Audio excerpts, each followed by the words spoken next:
Hello, this is Dr. Paul Cottrell, and I'm going to be doing the replay of the Tucker Putin interview. I watched it last night. I thought it was a good interview. Unfortunately, I think it was too short, even though it was 2 hours long. I think that this could have gone 4 hours easily, and they should have had a break, in between, and then restarted. But that's the only complaint that I have of the interview. I wish it went longer. What is interesting is that Tucker allowed Putin to speak. Unfortunately, we have a lot of journalists that are interviewing people that are important in current affairs, where the journalist is talking over the guest. It's almost as if journalists want to show how smart they are or how powerful they are with their news network or whatever it is. But they have a tendency to interrupt the guest. I think this was kind of almost the style that I do in an interview. I let the person speak more than I'm speaking. If I know the person, well, or if they've been a guest on my show for many, many times, then I'll be more fluid with the conversation. But a journalist should ask a question and let the guest speak. And that's exactly what Tucker did. Now, I haven't done the meta analysis of the other news networks and their impression of Tucker. I will do that in another show. But what I want to do with this simulcast with Spaces and with my channels, so the ones that are listening on Spaces, thank you. For the ones that are watching through my other channels, thank you again. This video, I want to play the interview with my commentary. All right, it's my $2 of cents because of inflation. It's no longer 2 cents, it's $2. So what we're gonna do is we're gonna play the interview. I'm playing this whole 2-hour episode, but I will stop and then I will comment. I have seen the video last night. All right, I have not listened to the commentary of the other news networks of this interview. I will after this video. So let's begin. It's going to be fun. And maybe the Russian will come out.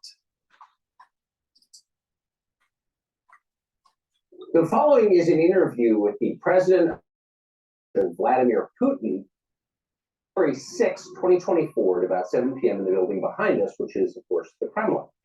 The interview, as you will see if you watch it, is primarily about the war in progress, the war in Ukraine, how it started, what's happening, and most pressingly, how it might end. One note before you watch. At the beginning of the interview, we asked the most obvious question, which is, why did you do this? Did you feel a threat, an imminent physical threat? And that's your justification. And the answer we got shocked us. Putin went on for a very long time, probably half an hour, about the history of Russia going back to the 8th century. And honestly, we thought this was a filibustering technique and found it annoying, and interrupted him several times. And he responded he was annoyed by the interruption. But we concluded in the end, for what it's worth, that it was not a filibustering technique. There was no time limit on the interview. We ended it after more than 2 hours. Instead, what you're about to see seemed to us sincere, whether you agree with it or not. Vladimir Putin believes that Russia has a historic claim to parts of Western Ukraine. So our opinion would be to view it in that light, as a sincere expression of what he thinks. And with that, here it is. Okay, before we play it, thank you. Before we play it, it's about almost 45 minutes of history. It's fascinating history that most Americans would not know. I didn't know many parts of the older history of Russia. I knew about the more contemporary parts of history. So pay attention, listen, just have an open mind, and let the first 45 minutes soak in of the history. Okay, it's really important because it gives you a context. And then as you go into the second half of the interview, you start to understand the nefarious activities that the CIA has been doing.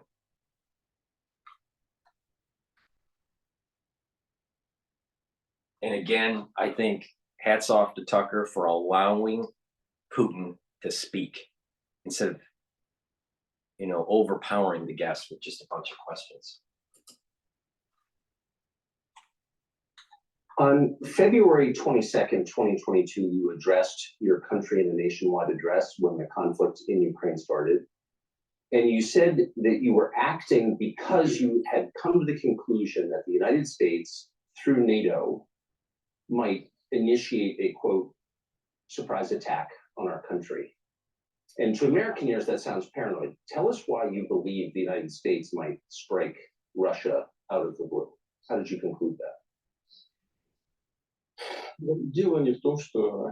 It's not that America, the United States, was going to launch a surprise strike on Russia. I didn't say that. Are we having a talk show or a serious conversation? Here's the quote. Thank you. It's a formidable series. Because your basic education is in history, as far as I understand. Yes. So if you don't mind, I will take only 30 seconds or 1 minute to give you a short reference to history for giving you a little historical background. Please. Let's look where our relationship with Ukraine started from. Where did Ukraine come from? The Russian state started gathering itself as a centralized statehood, and it is considered to be the year of the establishment of the Russian state in 862. When the townspeople of Novgorod invited a Varangian prince, Rurik, from Scandinavia to reign. In 1862, Russia celebrated the 1000th anniversary of its statehood. And in Novgorod, there is a memorial dedicated to the 1000th anniversary of the country. In 882, Rurik's successor, Prince Oleg, who was actually playing the role of regent at Rurik's young son,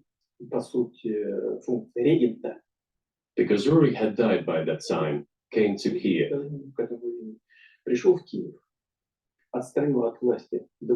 He ousted two brothers who apparently had once been members of Rurik's squad. So Russia began to develop with two centers of power, Kiev and Novgorod. The next very significant date in the history of Russia was 988. This was the baptism of Russia, when Prince Vladimir, the great-grandson of Rurik, baptized Russia and adopted Orthodoxy, or Eastern Christianity. From this time, the centralized Russian state began to strengthen. Why? Because of the single territory, integrated economic ties, one and the same language, and, after the baptism of Russia, the same faith and rule of the prince. The centralized Russian state began to take shape. Back in the Middle Ages, Prince Yaroslav the Wise introduced the order of succession to a throne. But after he passed away, it became complicated for various reasons. The throne was passed not directly from father to eldest son, but from the prince who had passed away to his brother, then to his sons in different lines. All this led to the fragmentation and the end of Rus as a single state. There was nothing special about it. The same was happening then in Europe.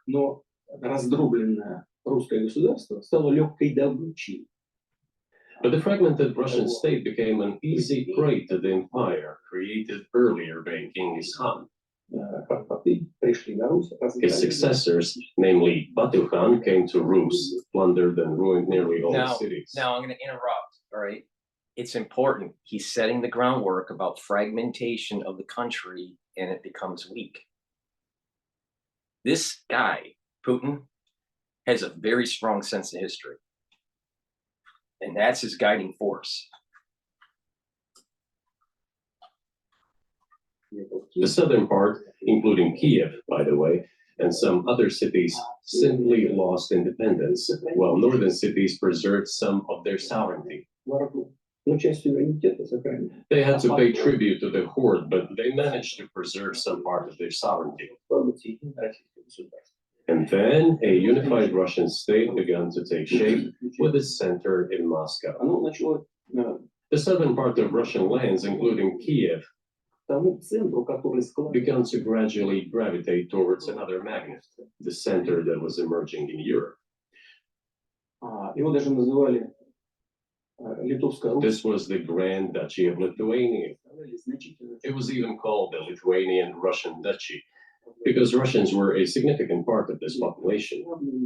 They spoke the old Russian language and were Orthodox. But then there was a unification, the union of the Grand Duchy of Lithuania and the Kingdom of Poland. A few years later, another union was signed, but this time already in the religious sphere. Some of the Orthodox priests became subordinate to the Pope. Thus, these lands became part of the Polish-Lithuanian state.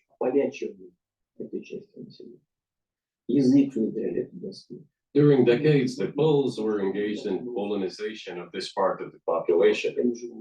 They introduced their language there, tried to entrench the idea that this population was not exactly Russians, that because they lived on the fringe, they were Ukrainians. Originally, the word Ukrainian meant that the person was living on the outskirts of the state, along the fringes, or was engaged in a border patrol service. It didn't mean any particular ethnic group. So the Poles were trying to, in every possible way, to colonize this part of the Russian lands, and actually treated it rather harshly, not to say cruelly. All that led to the fact that this part of the Russian lands began to struggle for their rights. They wrote letters to Warsaw demanding that their rights be observed and people be commissioned here, including to Kiev. I beg your pardon, can you tell us what period? I'm losing track of where in history we are. The Polish oppression of Ukraine. It was in the 13th century.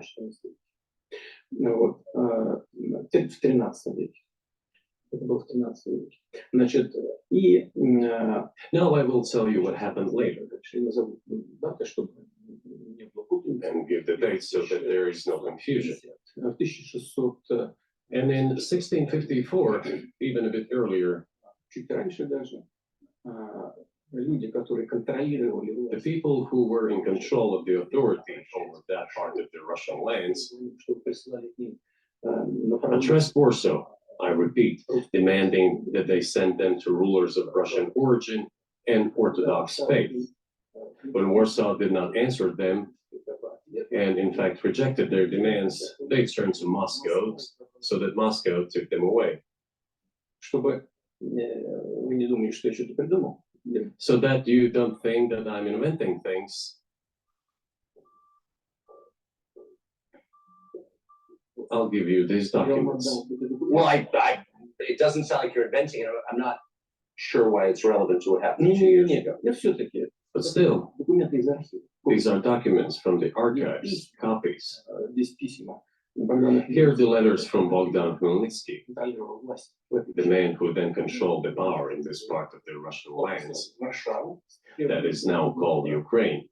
He wrote to Warsaw demanding that their rights be upheld. And after being refused, he began to write letters to Moscow, asking to take them under the strong hand of the Moscow Tsar. There are copies of these documents. I will leave them for your good memory. There is a translation into Russian. Now, for the people that don't know, and this is really fascinating because during the diaspora for Jews, you have these what is Sephardic and Ashkenazic. Now, I come from a Ashkenazic background, all right, which is Eastern European. Sephardic is more Western European after the diaspora from Israel. Okay. Now, on my mother's side of the family, they were, and it's interesting because even in the culture, we saw a change in who owned what lands going all the way back to like the 1500s. So my grandfather, even though he was Polish, also had strong affinity to kind of like Russian influence in culture. All right. So there was this ebb and flow going on for centuries on who owned what when. So, and there was this fracturing that was taking place over many years, and that also happened with Transylvania and the border between Romania and Hungary. So my grandmother was from Romania, but there were a lot of kind of cultural influences that were Hungarian.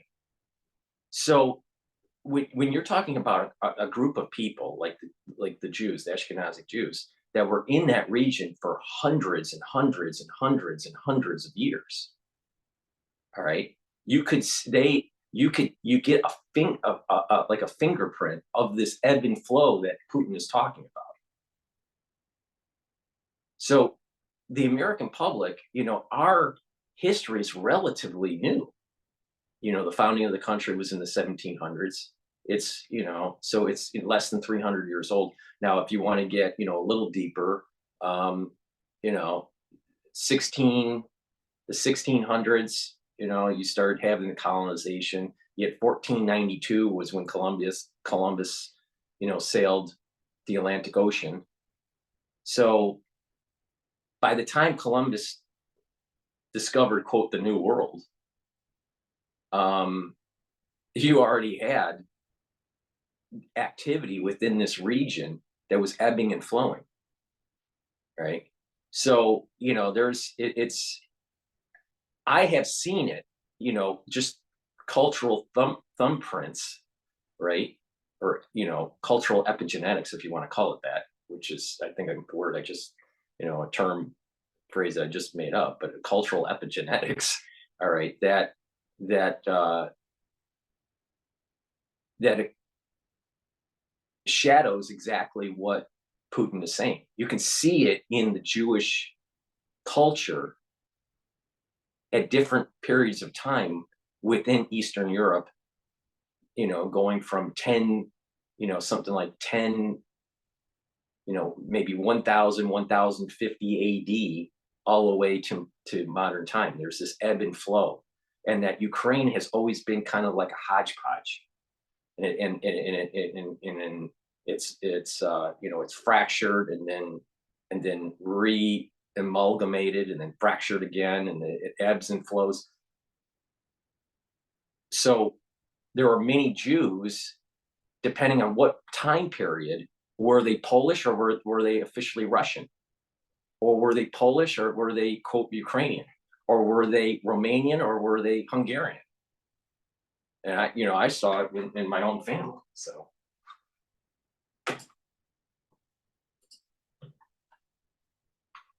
I'll translate it into English later. Russia would not agree to admit them straight away, assuming that the war with Poland would start. Nevertheless, in 1654, the pan-Russian assembly of top clergy and landowners, headed by the Tsar, which was the representative body of the power of the old Russian state, decided to include a part of the old Russian lands into Moscow Kingdom. As expected, the war with Poland began. It lasted 13 years, and then in 1654, a truce was concluded.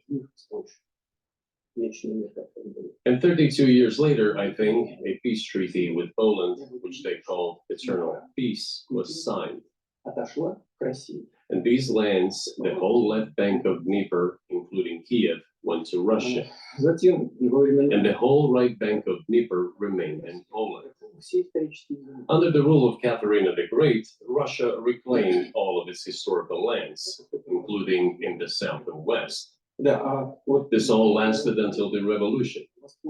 Before World War I, Austrian General Staff relied on the ideas of Ukrainianization and started actively promoting the ideas of Ukraine and the Ukrainianization. В преддверии мировой войны, конечно, было стремление ослабить потенциал. Their motive was obvious. Just before World War I, they wanted to weaken the potential enemy and secure themselves favorable conditions in the border area. So the idea which had emerged in Poland that people residing in that territory were allegedly not really Russians, but rather belonged to a special ethnic group, Ukrainians, started being propagated by the Austrian General Staff. As far back as the 19th century, theorists calling for Ukrainian independence appeared. All those, however, claimed that Ukraine should have a very good relationship with Russia. They insisted on that. After the 1917 revolution, the Bolsheviks sought to restore the statehood and the civil war began, including the hostilities with Poland. In 1921, peace with Poland was proclaimed, and under that treaty, the right bank of Dnieper River once again was given back to Poland. In 1939, after Poland cooperated with Hitler, it did collaborate with Hitler, you know. Hitler offered Poland peace and a treaty of friendship. An alliance demanding in return that Poland give back to Germany the so-called Danzig corridor, which connected the bulk of Germany with East Prussia and Königsberg. After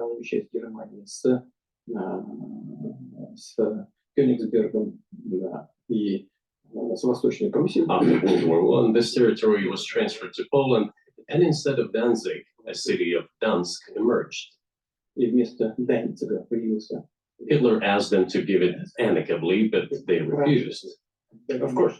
Still, they collaborated with Hitler and engaged together in the partitioning of Czechoslovakia. But may I ask you, you're making the case that Ukraine, certainly parts of Ukraine, Eastern Ukraine, is in effect Russia has been for hundreds of years. Why wouldn't you just take it when you became president 24 years ago? You have nuclear weapons, they don't. If it's actually your land, why did you wait so long? Sure. I'll tell you, I'm coming to that. This briefing is coming to an end. Yeah. So what's interesting with Putin is he wants to cut the history really thick, so you get a strong sense of the history between Russia in that region, the ebb and flow of the borders over hundreds of years, and the encroachment of the military-industrial complex from the United States, especially after the fall of the Berlin Wall. All right. See, the thing is that Russia is concerned about a unified Europe being at their back door. It's that simple. And the United States has played right into poking the bear.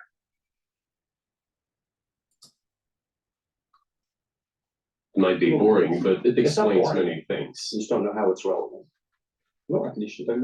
Good. Good. I'm so gratified that you appreciate that. Thank you.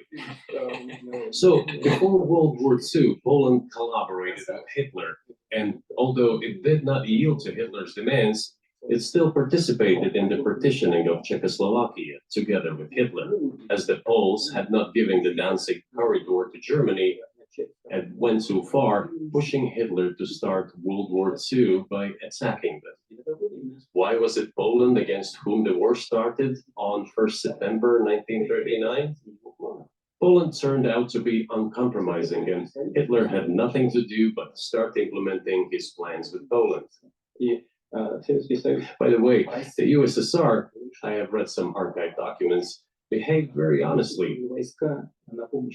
It asked Poland's permission to transit its troops through the Polish territory to help Czechoslovakia. But the then Polish foreign minister said that If the Soviet planes flew over Poland, they would be down over the territory of Poland. But that doesn't matter. What matters is that the war began, and Poland fell prey to the policies it had pursued against Czechoslovakia, is under the well-known Molotov-Ribbentrop Pact. Part of the territory, including Western Ukraine, was to be given to Russia. Thus, Russia, which was then named as USSR, regained its historical lands. After the victory in the Great Patriotic War, as we call World War II, all those territories were ultimately enshrined as belonging to Russia, to the USSR. As for Poland, it received, apparently in compensation, the lands which had originally been German. The eastern parts of Germany, these are now western lands of Poland. Of course, Poland regained access to the Baltic Sea and Danzig, which was once again given its Polish name. So this was how this situation developed. In 1922, when the USSR was being established, the Bolsheviks started building the USSR and established the Soviet Ukraine, which had never existed before. Right.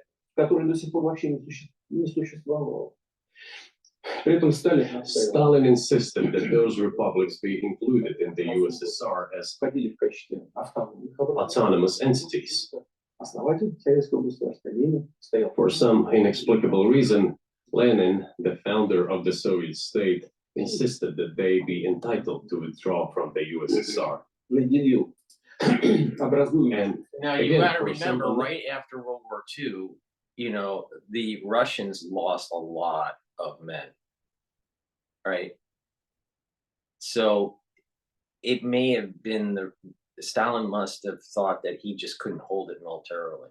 So kind of like just put them in the orbit as a loose configuration instead of being officially, quote, Russian. Now, you know, I would have to dive in a little bit more with the details of the history, but that's my kind of knee-jerk reaction on why maybe Stalin was thinking this way.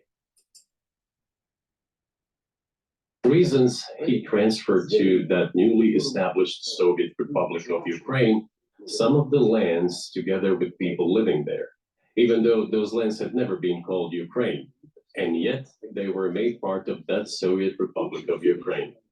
Those lands included the Black Sea region, which was received under Catherine the Great, and which had no historical connection with Ukraine whatsoever.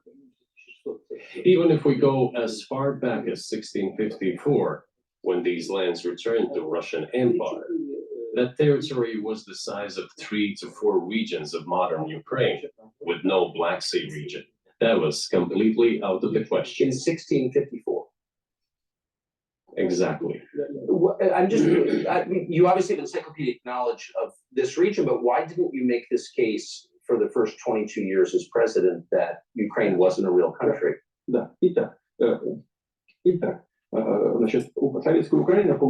He'll say this, but the reason is that you got to remember when he became president, there was already the start of the encroachment from the Western powers with NATO. He was trying to play nice with Clinton and with Bush Jr. and even had meetings with Bush Sr. after Bush Sr., you know, wasn't president any longer, probably because Bush Sr. had more power than his son, as you know, when his son was president, because of the CIA connections. I tell you, when you know, even though I like this interview a lot, I still think that Tucker is part of the CIA. But the CIA is fractured. Not all of the CIA is bad. And I wouldn't be surprised that Tucker's on the good side. Now, Anderson Cooper, on the other hand, is probably on the bad side. Probably because he went to Yale. The Soviet Union was given a great deal of territory that had never belonged to it. including the Black Sea region. Когда Россия получила в результате At some point, when Russia received them as an outcome of the Russo-Turkish wars, they were called New Russia or Novorossiya. But that does not matter. What matters is that Lenin, the founder of the Soviet state, established Ukraine that way. For decades, the Ukrainian Soviet Republic developed as part of the USSR. And for unknown reasons, again, the Bolsheviks were engaged in Ukrainianization. It was not merely because the Soviet leadership was composed to a great extent of those originating from Ukraine. Rather, it was explained by the general policy of indigenization pursued by the Soviet Union. Same things were done in other Soviet republics. Now, let me just interject here. I apologize. Putin is extremely bright, very smart. He's just stated in a very eloquent way, in a very nuanced way, that that Ukraine is a modern construct, just like the Palestinian state is a modern construct. And you're talking about a period between World War I and World War II for both of those regions. The Israel region, with Palestine and with Ukraine. These are modern constructs. So what Putin has just stated is strengthening the case of what Israel is doing to try to expand its zone. And that's where the rub is. Are you going to maintain the Westphalian thought? Or are you going to actually look at the historical context, the deep historical context, where you're talking about either thousands of years or over hundreds and hundreds and hundreds of years, and start questioning some of the reasons for the modern construct, especially right after World War I and World War II. That's the argument that Putin is saying in a very, very nuanced way. I'll tell you, Putin is extremely bright. This involved promoting national languages and national cultures, which is not a bad in principle. That is how the Soviet Ukraine was created. After the World War II, Ukraine received, in addition to the lands that had belonged to Poland before the war, part of the lands that had previously belonged to Hungary and Romania.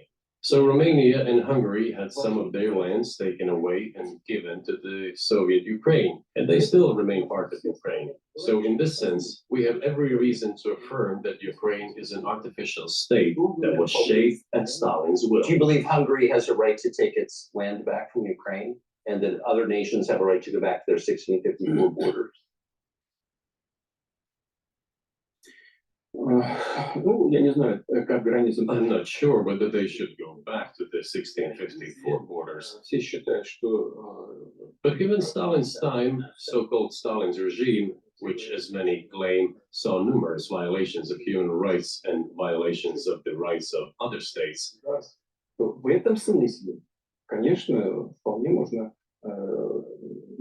если не говорить о том, что они имеют на это право. one may say that they could claim back those lands of theirs while having no right to do that.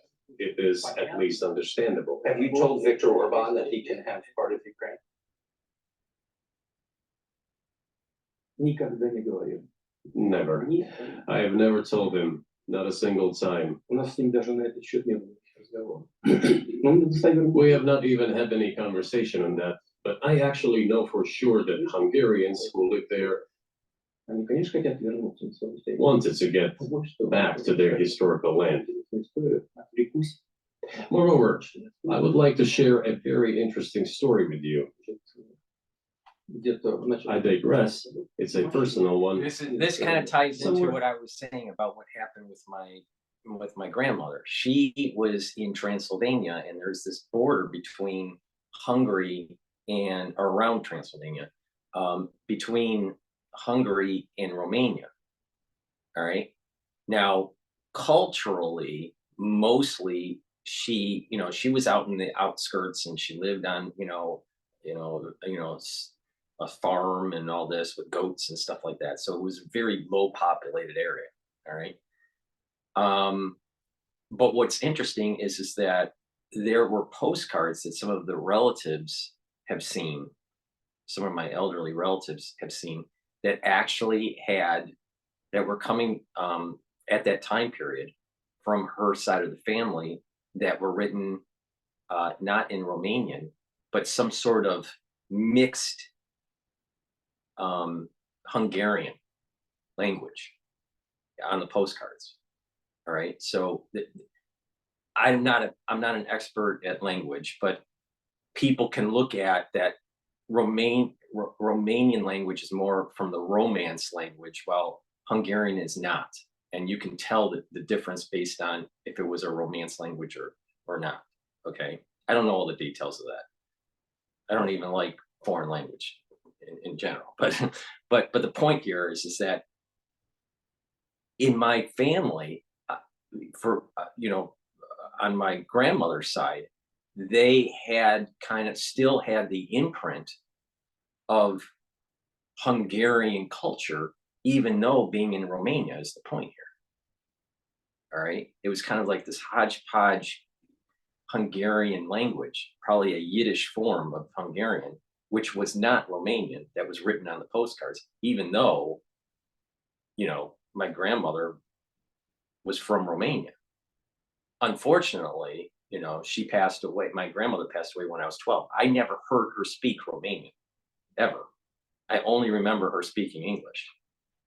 So, and that wasn't uncommon for people that immigrated to the United States, during the war, or right after the war. They just wanted to shed their nationality, and they just wanted to become American as fast as possible.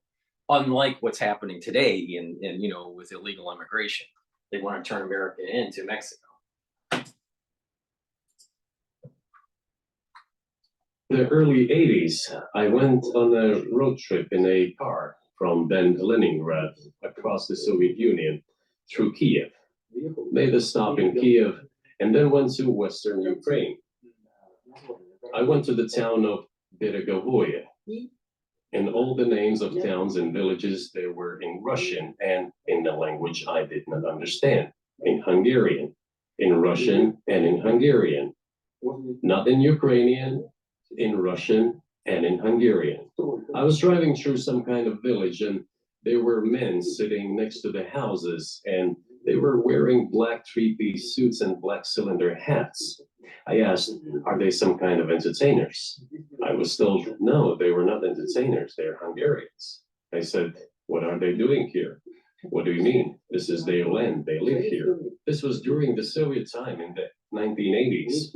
They preserved the Hungarian language, Hungarian names, and all their national costumes. They are Hungarians, and they. So you're talking about this historical epigenetic fingerprint that I'm talking about, that's echoing hundreds of years in these regions. I'm telling you, there's something very, very deep in what Putin is talking about with this ebb and flow in that area. Who owned what border when? To be Hungarians. And of course, when now there is an infringement. Well, that is, and there's a lot of it, though. I think many nations are upset about Transylvania as well, as you obviously know. But many nations feel frustrated by the redrawn borders of the wars of the 20th century, right, and wars going back 1,000 years, the ones that you mentioned. But the fact is that you didn't make this case in public until 2 years ago, February. And in the case that you made, which I read today, you explain at great length that you felt a physical threat from the West in NATO, including potentially a nuclear threat, and that's what got you to move. Is that it's a fair expansion of NATO. characterization of That's the problem. Я понимаю, что мои длинные диалоги, они... I understand that my long speeches probably fall outside of the genre of the interview. That is why I asked you at the beginning, are we going to have a serious talk or a show? You said a serious talk. So bear with me, please. We're coming to the point where the Soviet Ukraine was established. Then in 1991, the Soviet Union collapsed, Подарок от and России. everything that Russia had generously bestowed on Ukraine was dragged away by the latter. Я скажу сейчас очень важный момент. I'm coming to a Now very this important point point. here is now dealing with the contemporary history that leads to the events that we have today now. Okay. But it's very important to keep that context that, you know what, Ukraine is not really a nation. Ukraine is a modern construct of a hodgepodge of a bunch of people.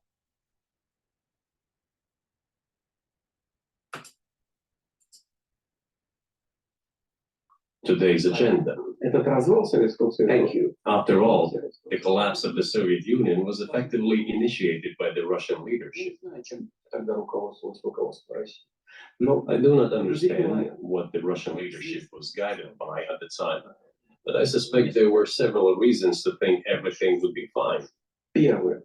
Ну, во-первых, я думаю, что руководство России исходило из того, что фундаментально I think that then Russian leadership believed that the fundamentals of the relationship between Russia and Ukraine were, in fact, a common language. More than 90% of the population there spoke Russian. Family ties. Every third person there had some kind of family or friendship ties. Common culture, common history. Finally, common faith, coexistence with a single state for centuries, and deeply interconnected economies. Экономика очень сильно взаимосвязана. All of these were so fundamental. All these elements together make our good relationships inevitable. Я хочу, чтобы вы, как американские граждане, чтобы The second point is a very important one. прежнее российское руководство I want you, as an American citizen, and your viewers to hear about this as well. больше никаких разделений. The former Russian leadership assumed that the Soviet Union had ceased to exist, and therefore there were no longer any ideological dividing lines. Инициативно пошла даже на развал Советского Союза. Russia even agreed voluntarily and proactively to the collapse of the Soviet Union, Называемым and believed that this would be understood by the so-called civilized West as an invitation for cooperation and association.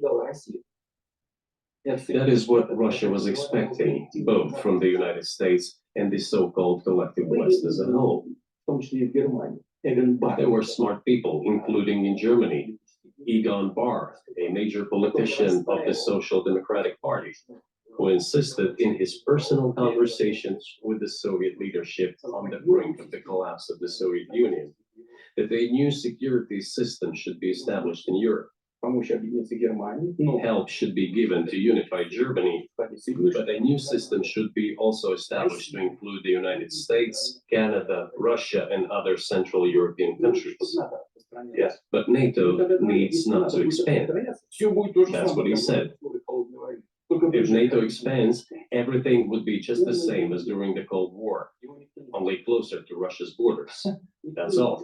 Больше того, он рассердился как-то. He was a wise old man, but no one listened to him. In fact, he got angry once. Рассердился на советское руководство. If, he said, you don't listen to me, I'm never setting my foot in Moscow once again. Но, тем не менее, Everything happened just as he had said. Yeah, well, of course, it did come true, and you've mentioned this many times. I think it's a fair point, and many in America thought that relations between Russia and the United States would be fine with the collapse of the Soviet Union and the end of the Cold War. That the opposite happened, but you've never explained why you think that happened, except to say that the West fears a strong Russia, but we have a strong China. The West does not seem very afraid of. What about That Russia, is do so you think? disingenuous, Tucker. Get a little bit of history in the Asian Pacific, dude. Look at how we have positioned ourselves and aligned ourselves with Japan and South Korea with North Korea. And how by maintaining that instability in the northern area, it somewhat causes a problem for China. And this policy goes all the way back to Eisenhower when he was president. All right. What about this going back and forth between, is it a one state or a two state between China and Taiwan? So we're playing in that region. What about the domino effect during the Vietnam era, Tucker? I mean, that you don't even have, you're talking about history and not understanding it. My God. Come on, Tucker. You know better. Of course, the United States had positioned themselves for conflict and Convinced policymakers they had to take it down. Запад боится сильного Китая больше, чем сильной России. The West is afraid of strong China more than it fears a strong Russia, because Russia has 150 million people and China has 1.5 billion population, and its economy is growing by leaps and bounds, or 5% a year. It used to be even more, but that's enough for China. As Bismarck once put it, potentials are the most important. China's potential is enormous. It is the biggest economy in the world today in terms of purchasing power parity and the size of the economy. It has already overtaken the United States quite a long time ago, and it is growing at a rapid clip. Let's not talk about who is afraid of whom. Let's not reason in such terms. And let's get into the fact that after 1991, when Russia expected that it would be welcomed into the brotherly family of civilized nations, nothing like this happened. The trick is, I don't mean you personally when I say you. Of course, I'm talking about the United States. The promise was that NATO would not expand eastward, but it happened 5 times. There were 5 waves of expansion. We tolerated all that. We were trying to persuade them. We were saying, please don't. We are as bourgeois now as you are. We are a market economy and there's no communist party power. Let's negotiate. Moreover, I have also said this publicly before. in this, the fall of the Berlin Wall, the fracturing of the USSR, the reconstituting and strengthening of Russia, all right, and the shock therapy that was going on with, America coming in to try to make Russia more capitalistic and cause problems with their banking, and through Jeffrey Sachs, who was instrumental in the whole shock therapy process, and the expansion of NATO. These are all elements of a Western power, aka the United States, trying to fracture Russia so it can extract energy resources. Because at that time, you got to remember, this is the 90s. We didn't find all that fracking oil in the United States. Well, that fracturing didn't take place. Shock therapy was terrible. Putin started to go on the track that he was of kind of trying to be friendly with the United States, but getting pushback from, the Western powers because of this expansion from NATO. And then all of a sudden, what happens? We start having a war in Iraq, which is tied to oil. They're in the intelligence agencies in the United States. They want to fracture Russia for its resources and to reduce Russia's projection of power. That's their game plan.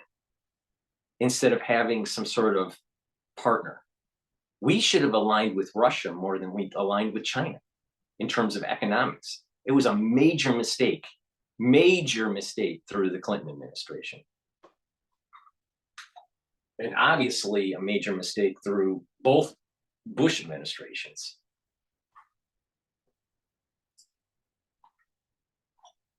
It was a moment when Когда серая кошка пробежала.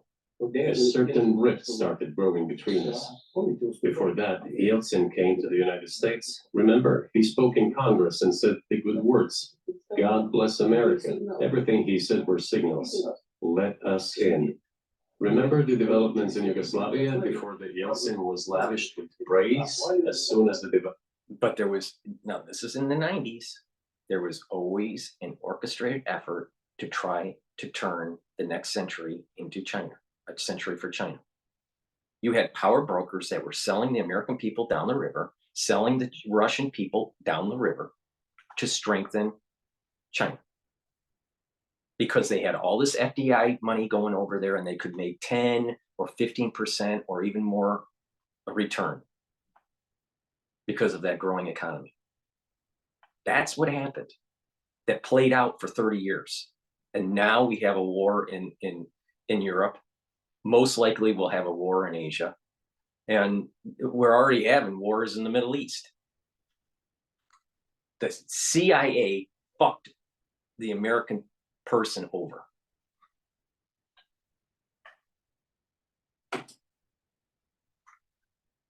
When Yugoslavia started, he raised his voice in support of Serbs, and we couldn't but raise our voices for Serbs in their defense. I understand that there were complex processes underway there, I do, but Russia could not help raising its voice in support of Serbs, because Serbs are also a special and close to us nation, with Orthodox culture and so on. It's a nation that has suffered so much for generations. Well, regardless, what is important is that Yeltsin expressed his support. What did the United States do? In violation of international law and the UN Charter, it started bombing Belgrade. It was the United States that let the genie out of the bottle. Moreover, when Russia protested and expressed its resentment, what was said? The UN Charter and international law had become obsolete. Now everyone invokes international law, but at that time they started saying that everything was outdated. Everything had to be changed. Indeed, some things need to be changed, as the balance of power has changed. It's true, but not in this manner. Yeltsin was immediately dragged through the mud, accused of alcoholism, of understanding nothing, of knowing nothing. He understood everything, I assure you. Well, I became president in 2000. I thought, okay, the Yugoslav issue is over, but we should try to restore relations. Let's reopen the door that Russia had tried to go through. And moreover, I said it publicly, I can reiterate. At a meeting here in the Kremlin with the outgoing President Bill Clinton, right here in the next room, I said to him, I asked him, Bill, do you think if Russia asked to join NATO, do you think it would happen? Suddenly he said, you know, it's interesting. I think so. But in the evening, when we met for dinner, he said, now remember, now this is important, and I'll kind of roll it back a little bit. All right. NATO has been expanding its operations, not just in the European theater, but also in the Middle Eastern theater and in the African theater. All right. So when he had this conversation, you have to remember, there are like 5-year plans over at the Pentagon, 10-year plans, 50-year plans, right, of potential enemy and how we would respond with all these war games that take place. So during this time period of Clinton, okay, so we're talking about the you know, in the 90s, all right, they were already starting to have their eye on the Middle East and the need for expanding NATO. So if you have a president that's like going, oh, wait a minute here, you know, things are stabilizing in Europe. Maybe NATO should be expanded with Russia so it would be easier to handle the conflict in, you know, with this rising terrorism, quote, rising terrorism in the Middle East. But when you have a president going back to the policymakers and the puppet masters, and they start balking and saying, no, we don't want that, because they already wanted the resources from Russia and to try to fracture Russia. See, the whole point of this video is twofold. The historical context of Ukraine and this ebb and flow, and all the nefarious things that are going on, you know, on the economic front and on the international strategic front, you know, brought to you by the CIA and the bankers, you know, like Goldman Sachs. That's what the big thing here is. Now, I'm really willing to bet, and I haven't listened to other people's commentary, and we'll do a show, listen to other people's commentary about this, but I'm willing to bet that they don't go into that kind of fine detail of what's really going on with the CIA and the banking industry and trying to fracture Russia. While Meanwhile, they were making a ton of money, a ton of money in China. Now, as things start to evolve, you now start to see the pay to play that was going on with Biden during the Obama administration. And it starts to really, you start to sense that this deep state, or what I don't even like using the word deep state, this national security state, and how out of control it is, and why it needs to be truncated, if not completely dissolved. No, it's not possible now. Right, let me roll it back just a little bit, because You can ask him. I think he will watch our interview. He'll confirm. When charter and international law have become obsolete. Now everyone invokes international law, but at that time they started saying that everything was outdated. Everything had to be changed. Indeed, some things need to be changed as the balance of power has changed. It's true, but not in this manner. Yeltsin was immediately dragged through the mud, accused of alcoholism, of understanding nothing, of knowing nothing. He understood everything, I assure you. Well, I became president in 2000. I thought, okay, the Yugoslav issue is over, but we should try to restore relations. Let's reopen the door that Russia had tried to go through. And moreover, I said it publicly, I can reiterate.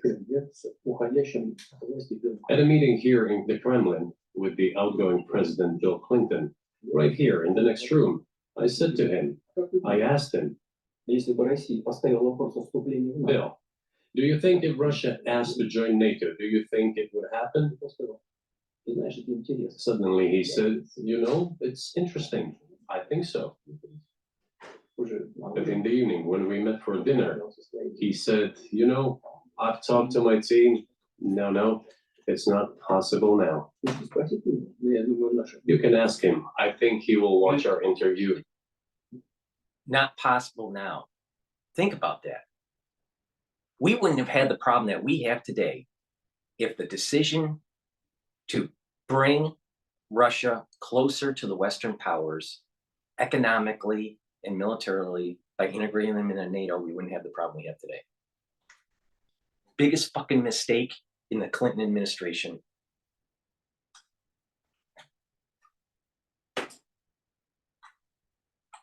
Confirm it. I wouldn't have said anything like that if it hadn't happened. Okay. Were you It's sincere? impossible now. Would you have joined NATO? Look, I asked the question, is it possible or not? And the answer I got was no. If I wasn't sincere in my desire to find out what the leadership position was. But if he had said yes, would you have joined NATO? If he had said yes, the process of rapprochement would have commenced. And eventually it might have happened if we had seen some sincere wish on the other side of our partners. But it didn't happen. Well, no means no. Okay, fine. Why do you think that is? Just to get to motive. I know you're clearly bitter about it. I understand. But why do you think the West rebuffed you then? Why the hostility? Why did the end of the Cold War not fix the relationship? What motivates this from your... Tucker, you need to understand the deep state, the national security state, wants to fracture Russia and take its oil. Don't you understand, Tucker? And they want to send FDI money, not to Russia, but to China. Fucking idiot. point of view? Вы сказали, что you said I was bitter about the answer. No, it's not bitterness. It's just a statement of fact. We're not bride and groom, bitterness, resentment. It's not about those kind of matters in such circumstances. We just realized we weren't welcome there, that's all. Okay, fine. But let's build relations in another manner. Let's look for common ground elsewhere. And the reason why Putin is saying this is because they were hemorrhaging financially because of the shock therapy. And they wanted to be integrated, and they they saw this economic activity between the United States and China, and they wanted to be a part of it. And the only thing that they really had that was strong was exporting energy to Europe. And that's what kept them afloat. But they wanted to be more integrated. And all these signals throughout 20 years, we just threw to the side, the curb. And now we may have in our lifetime tactical nuke detonation. See, this is the thing that they don't understand. They keep on, there's this sign, there's this sign of like, okay, stop the encroachment, stop the encroachment, stop the encroachment. And then all of a sudden, there's an emergent behavior that takes place, and then there's a war that ensues. The United States is riding a tiger here. Response, you should ask your leaders. I can only guess why. Too big a country with its own opinion and so on. And the United States, I've seen how issues are being resolved in NATO. I will give you another example now concerning Ukraine. The US leadership exerts pressure, and all NATO members obediently vote, even if they do not like something. Now, I'll tell you what happened in this regard with Ukraine in 2008, although it's being discussed. I'm not going to open a secret to you, say anything new. Nevertheless, after that, we tried to build relations in different ways. For example, the events in the Middle East, in Iraq. We were building relations with the United States in a very soft, prudent, cautious manner. I repeatedly raised the issue that the United States should not support separatism or terrorism in the North Caucasus. But they continue to do it anyway. And political support, information support, financial support, even military support. Now let's go back to what was going on in the Pentagon plan during Bush's administration. Syria, Iraq, Iran, Afghanistan. Right? They had a plan to fracture the Middle East, and it didn't work. And then we had to pull out. And the American public was getting tired of a 20-year war. And we had to leave with our tail between our legs. Do you see the issue that is going on with the national security state? And how almost all of these problems that we have are because of the failed policies that we've made that are tied to either economic gain or resource accretion and fracturing of regions?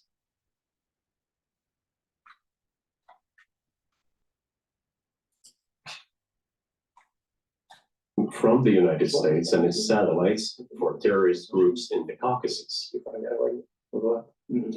I once raised this issue with my colleague, also the President of the United States. He says, it's impossible. Do you have proof? I said, yes. I was prepared for this conversation, and I gave him that proof. He looked at it, and you know what he said? I apologize, but that's what happened. I'll quote. He says, well, I'm gonna kick their ass. We waited and waited for some response. There was no reply. I said to the FSB director, write to the CIA, what is the result of the conversation with the president? He wrote once, twice, and then we got a reply. We have the answer in the archive. The CIA replied, we have been working with the opposition in Russia. We believe that this is the right thing to do, and we will keep on doing it. Just ridiculous. See, the CIA response was continue creating pressure for fracturing the region and creating an unstable border region around Russia. And the president of the United States didn't even want this to happen. Just like how Clinton thought that maybe more integration with Russia was a good thing for peace and prosperity. See, the policymakers and the money changers don't want peace. They want war. And until we get to the root cause, we're probably going to have a tactical nuke go off. And we're seeing through this interview, and it's a great interview. It's a great interview, right? Once in a while, you'll have the deer in the headlight constipation look from Tucker. So my hat's off to him. But the thing is, there's a deeper thing going on here. We are seeing the echo, the warning echo of a major war brewing in the future because of the failed decisions that we made in the last 25 years.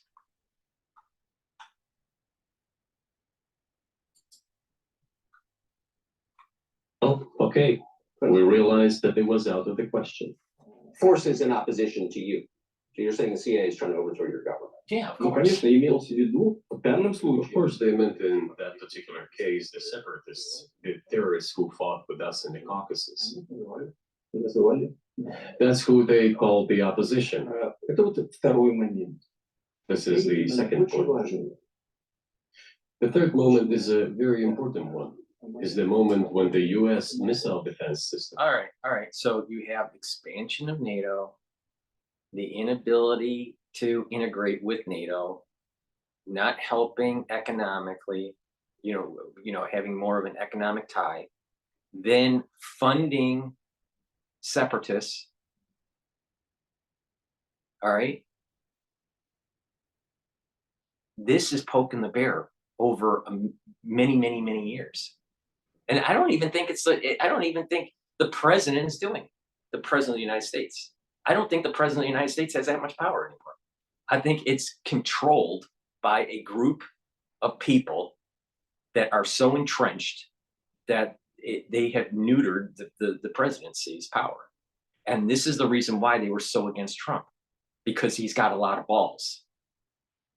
And he was calling them off on it.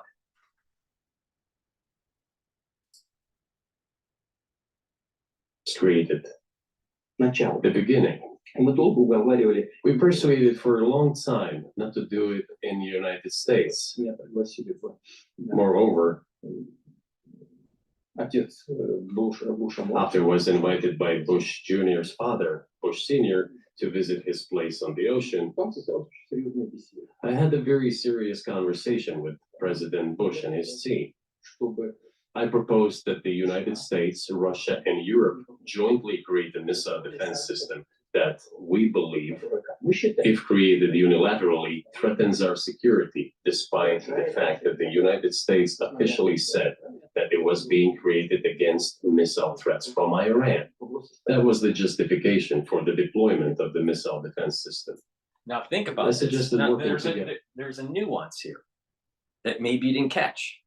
We're making a defense missile system. We're going to unilaterally do it. We're not going to have Russia be a part of it. And it's to help prevent a missile, continental ballistic missile from Iran. Okay? The United States has no intentions of stopping the missile and the nuclear program in Iran. Take it in the context of what was going on during the Obama administration. Take it in the context of how Biden unwound the stance and the sanctions from Trump on Iran. Do you understand what Putin just said? Do you get it? I mean, let's let it sink in, because Americans are full of just eating Doritos and watching football. The American policy wonks and the national security state does not want Iran to not have ballistic missiles and nuclear capability.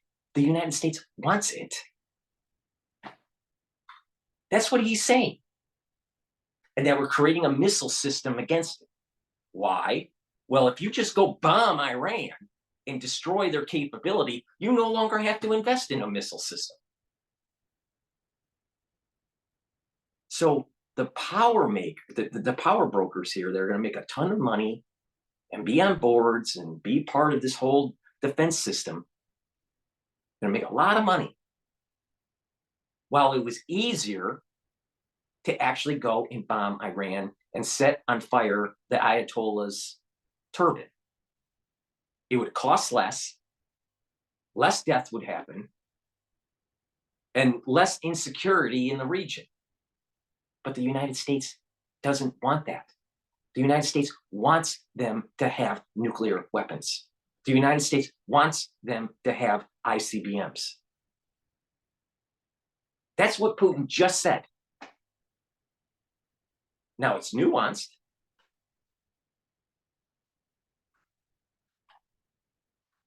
I'm telling you, Putin is just pulled the, for the ones that didn't know, obviously some people that are listening to me and myself, we already knew this, but for many people around the world, and especially the American public, he just pulled the, you know, the veneer away to the Wizard of Oz of the US government and the CIA, and it's explaining this long arc of activity that's leading to instability in the region. And so when you say, stop the funding in Ukraine, you must be a Russian. What about the coup? And he'll get to it. What about the coup that was going on in 2014? See, this is all accelerating. So he gets into office in 2000, Putin. Now, there was this transition period between Yeltsin and Putin was kind of a lower underling to help with the state's assets being sold off to the private, you know, the private sector through the oligarchs. All right. And that's pretty much on how he rose to power for Putin. All right. But he kept on signaling to the Western powers in the United States, integrate with economically with Russia, and things will be better off. And we didn't do that. He had this Cold War mentality with also a mentality from Wall Street. Send everything to frickin' China so you can import deflation. Brought to you by Walmart. That's what happened. That's what happened.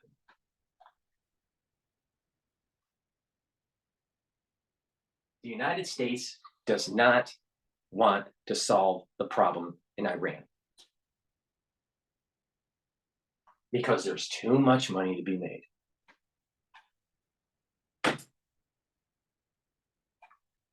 Russia, the United States, and Europe, they said it was very interesting. They asked me, are you serious? I said, absolutely. Let me ask, what year was this? Ну, я не помню. Вот, I don't remember. в интернете, когда я был. It is easy to find out on the internet. When I was in the USA at the invitation of Bush Sr., it is even easier to learn from someone I'm going to tell you about. Они сказали, это очень интересно. I was told it was very interesting. I said, just imagine if we could tackle such a global strategic security challenge together.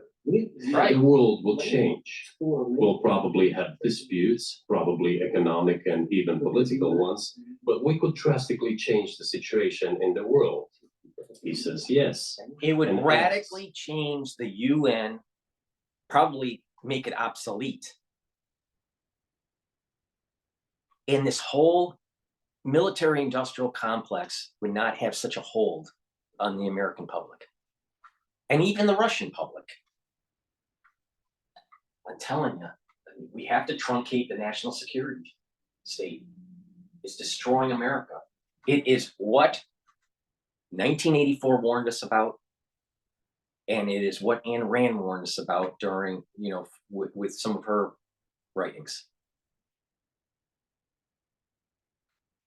We're playing right into it. And these books are probably not even read in elementary school or high school anymore. I don't know. You know, we're losing the warning sign.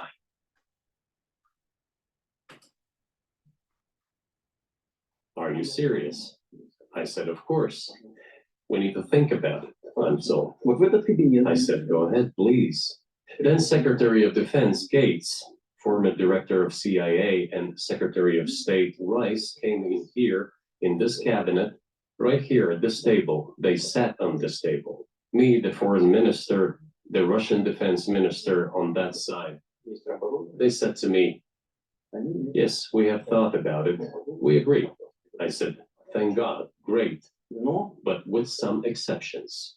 So twice you've described US presidents making decisions and then being undercut Yeah, by their agency heads. exactly. So it sounds like you're describing a system that's not run by the people who are elected in your telling.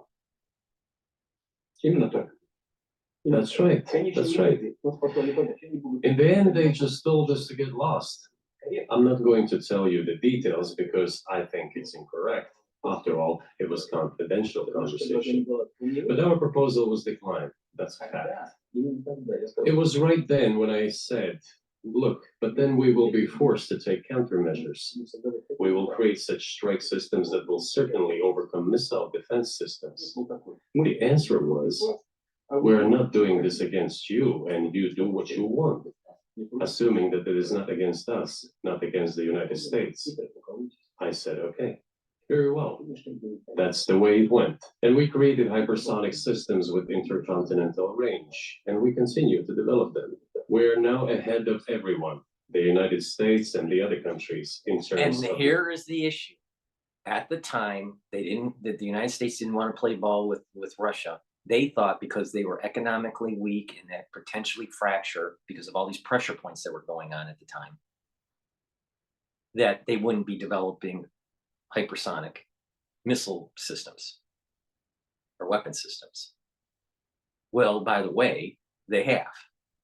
And now we're behind the 8 ball. See, America has colossally fucked up. And it's not so much the president, even though we have a president that's an idiot out in office right now. It's this national security state. It's out of control. There are a lot, I spent a lot of time at the Harvard Club, all right? Listening to some of the, the lectures and, and the socialization, all right? There are a lot of people that flow in and out of the Harvard Club in New York and in Boston that are from CIA. They're ex-CIA. There are a lot of people that are flowing in and out because they're going through the Kennedy School, all right? And some of these people have written books, and some of them, do lectures, around the country and at the club, all right?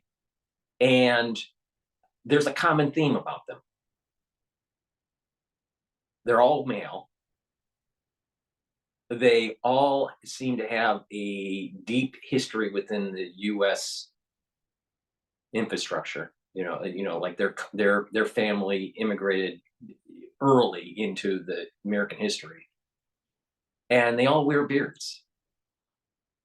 They all have gray beards or white beards, and they all say this phrase: "We have to worry about the existential threat from our adversaries." And that is international and domestic.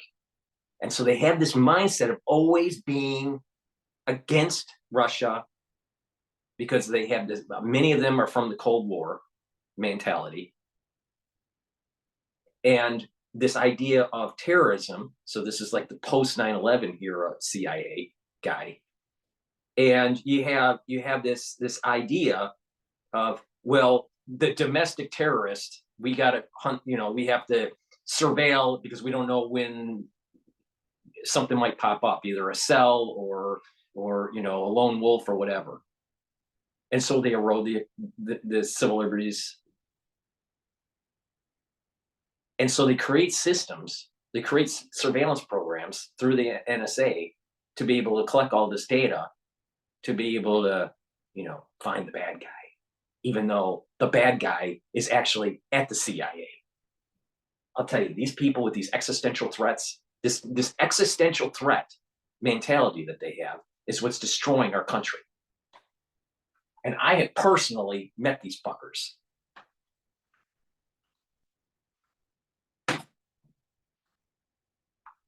But development of hypersonic strike systems, and we are improving them every day. But it wasn't us. We proposed to go the other way, and we were pushed back.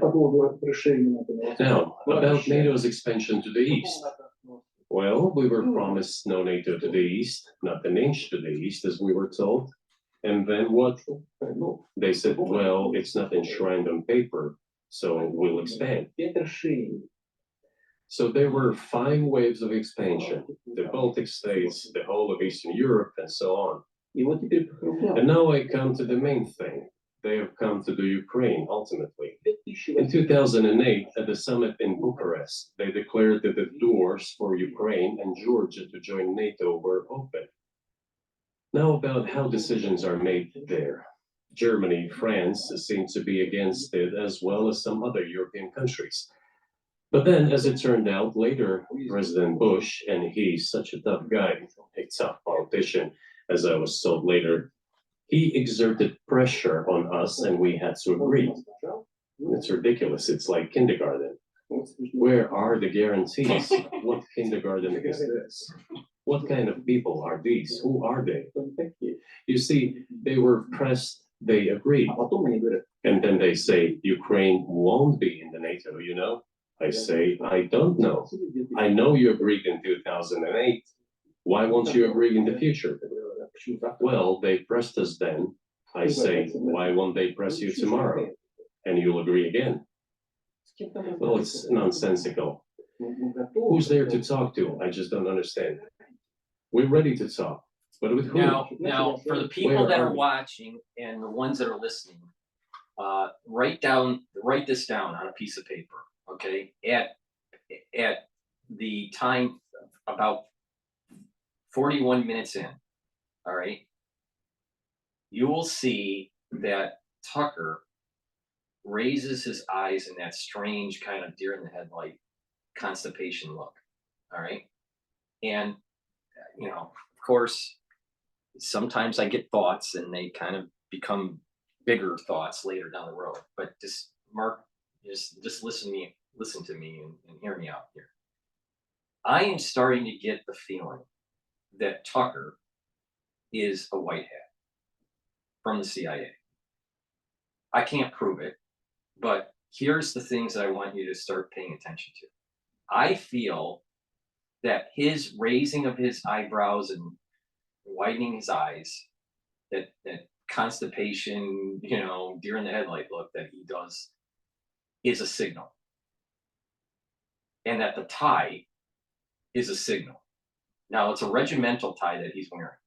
Now, my understanding is that he did not graduate from college. I could be wrong on that, but someone would have to research that. But my understanding is that he did not graduate from college and that he applied to the CIA and was supposedly turned down. His father was tied to the CIA. That's a known fact. Now, you know, he comes from privilege, and it's possible that maybe he was a little bit, you know, less disciplined in, you know, in his college years and just didn't finish. That's possible. But I suspect that he is a white hat and that he signals with his eyes and his eyebrows, and that the regimental hat is a signal of what side he's on. Now, I'm colorblind, all right? So for people, I want you to put in Twitter or you know, in the video. So I have like color distinction issue. So I can't tell if he's wearing a yellow or maize with blue or black. I need you to tell me that. All right. There's a signal through the regimental tie that he has on. Now, I don't know specifically what that signal is, but I have this feeling that the regimental tie, and at the moments in time that he raises his eyes and eyebrows, and has that constipation look, is a signal. All right. Now, I could be wrong, but I just got this feeling that there are secret societies that speak in code, and it's not verbal.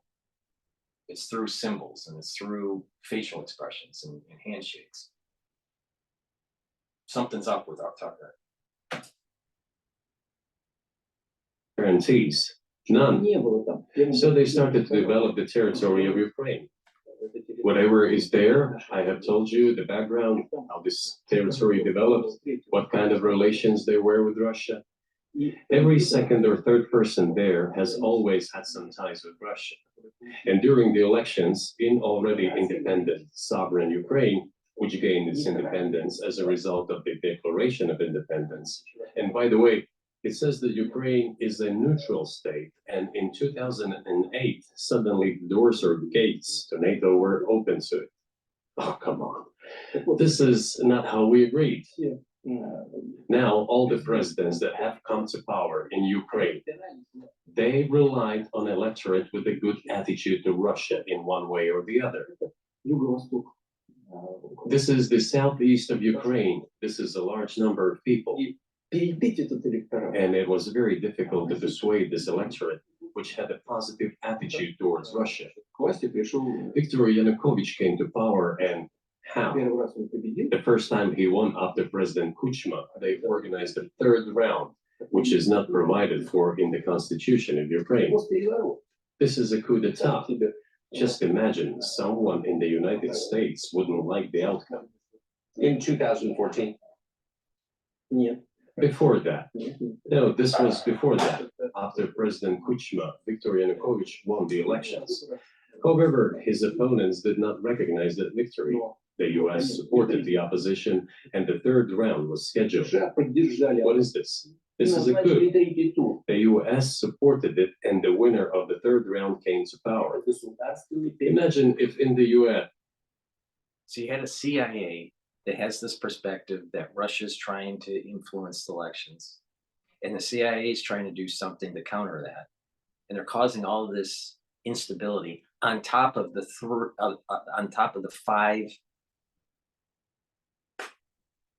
pressure moments during the Putin administration that he just articulated in 45 minutes. These 5 pressure points. All right. You can kind of see that this is now starting to snowball, and that we know that the CIA overthrows governments and elections internationally and maybe domestically, probably domestically. It's crazy. I'll tell you, we're going right into war. Something was not to someone's liking, and the third round of election, which the US Constitution does not provide for, was organized. Nonetheless, it was done in Ukraine. Okay, Viktor Yushchenko, who was considered a pro-Western politician, came to power. Fine, we have built relations with him as well. He came to Moscow with visits. We visited Kiev. I visited too. We met in an informal setting. If he's pro-Western, so be it. It's fine. Let people do their job. The situation should have developed inside independent Ukraine itself.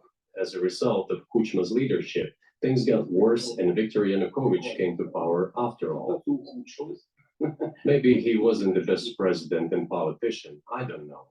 I don't want to give assessments. However, the issue of the association with the EU came up. We have always been lenient to this, suit yourself.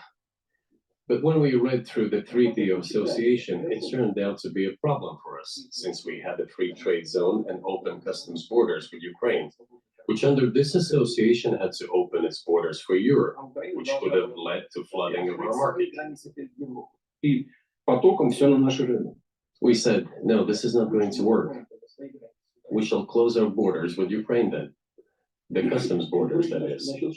Yanukovych started to calculate how much Ukraine was going to gain, how much to lose, and said to his European partners, I need more time to think before signing. The moment he said that, the opposition began to take destructive steps, which were supported by the West. It all came down to Maidan and a coup in Ukraine.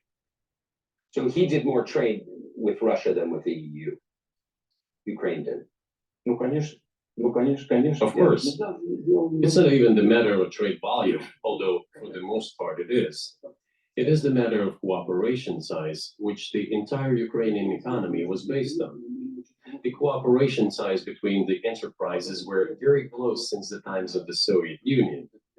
One enterprise there used to produce components to be assembled both in Russia and Ukraine and vice versa. They used to be very close ties.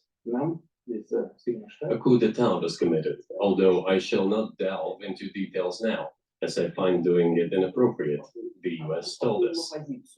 Calm Yanukovych down, and this we is will calm interesting. the opposition. If you watch now at time 45:40, all right, of this interview, of what was published by Tucker on his channel, all right, he raises his eyebrows and eyes at that very moment. Now I'll tell you, I'm going to replay just a little bit of it and tell you the exact moment. To work. We shall close our borders with Ukraine then. The customs borders, that is. Yanukovych started to calculate how much Ukraine was going to gain, how much to lose, and said to his European partners, I need more time to think before signing. The moment he said that, the opposition began to take destructive steps, which were supported by the West. It all came down to Maidan and a coup in Ukraine. So he did more trade with Russia than with the EU. Ukraine did. Ну, конечно. Of course. It's not even the matter of trade volume, although for the most part it is. It is the matter of cooperation size, which the entire Ukrainian economy was based on. The cooperation size between the enterprises were very close since the times of the Soviet Union. One enterprise there used to produce components to be assembled both in Russia and Ukraine and vice versa. They used to be very close ties. A coup d'etat was committed, although I shall not delve into details now, as I find doing it inappropriate, the US told us. Right here, right Yanukovych there, down, right and there we was when he raised his calm the eyebrows, opposition. talking about the Let coup the d'etat. situation unfold. I'll tell you, there's a signaling that's going on now. I don't know why Tucker's doing it. I don't know, who he's really representing. Maybe he's a white hat. Maybe there's something else going on that I don't know, but I'm telling you, there was a signal there. In the scenario of a political settlement, we said, all right, agreed, let's do it this way. As the Americans requested, Yanukovych did use neither the armed forces nor the police, yet the armed opposition committed a coup in Kiev. What is that supposed to mean? Who do you think you are? I wanted to ask the then US leadership. With the backing of whom? With the backing of CIA, of course. The organization you wanted to join back in the day, as I understand. We should thank God they didn't let you in. Although, I'll tell you, I'm going to replay that, but he's hinting, Putin is hinting that he is CIA. All right. Now, hear me out. I know this sounds a little conspiratorial. All right. I think Tucker and Anderson are CIA. I don't know if they're what part of the division, are they white hat, black hat, but they have infiltrated news networks. All right. I find that his educational background and his father's background, seems to kind of dovetail into the story of him getting in somehow, some way. All right. And he seems to have been somewhat protected, being able to grow a big channel when he left Fox. All right.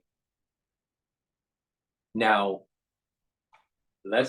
so Putin, now when Putin says this, when you look at around timeline 46 minutes and 23 seconds, just a little bit before that, when Putin is saying when you wanted to join the CIA, there is no facial expression, none, zero, none from Tucker.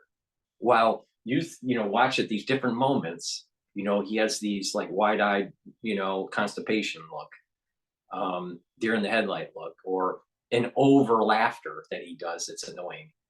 All right. So that means that he hit a pressure point. Putin hit a pressure point on Tucker, and Tucker was trained not to react. Now, if you don't believe me, talk to a bunch of psychologists about, about facial expressions and mannerisms, and I'm willing to bet that you'll start seeing that there are signals that are taking place here in this interview. Now, I'm going to just rewind it just a little bit, because Putin is hinting, like Russian, sometimes Russian humor is dry and you can't take it like literally, and there's a nuance to it. I think Putin is hinting that, oh, you wanted to join the CIA and you weren't able to get in. No facial expression on Tucker, while Putin is hinting that he was put into the CIA and that he knows it. And Tucker knows that he knows. A coup d'etat was committed, although I shall not delve into details now, as I find doing it inappropriate. The US told us, calm Yanukovych down and we will calm the opposition. Let the situation unfold in the scenario of a political settlement. We said, all right, agreed, let's do it this way. As the Americans requested, Yanukovych did use neither the armed forces nor the police, yet the armed opposition committed a coup in Kiev. What is that supposed to mean? Who do you think you are? I wanted to ask the then US leadership. With the backing of whom? With the backing of CIA, of course. The organization you wanted to join back in the day, as I understand. We should thank God they didn't let you in, although it is a serious organization. I understand. My former I'm telling you, man, Putin just called Tucker right at that moment, 4630, saying, you're CIA, dude. Trust me. He knows, and Tucker didn't even flinch.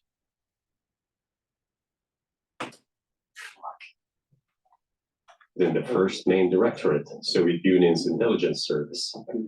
They have always been our opponents. A job is a job. Technically, they did everything right. They achieved their goal of changing the government. However, from a political standpoint, it was a colossal mistake. Surely it was political leadership's miscalculation. They should have seen what it would evolve into. So, in 2008, the doors of NATO were open for Ukraine. In 2014, there was a coup. They started persecuting those who did not accept the coup, and it was indeed a coup. They created a threat to Crimea, which we had to take under our protection. They launched a war in Donbass in 2014 with the use of aircraft and artillery against civilians. This is when it all started. There's a video of aircraft attacking Donetsk from above. They launched a large-scale military operation, then another one. When they failed, they started to prepare the next one. All this against the background of military development of this territory and opening of NATO's doors. How could we not express concern over what was happening?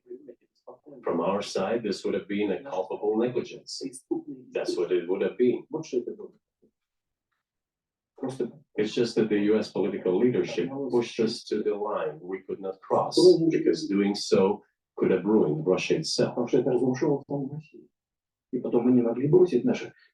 Besides, we could not leave our brothers in faith, in fact, a part of Russian people, in the face of this war machine. So that was 8 years before the current conflict started. So what was the trigger for you? What was the moment where you decided you had to do this?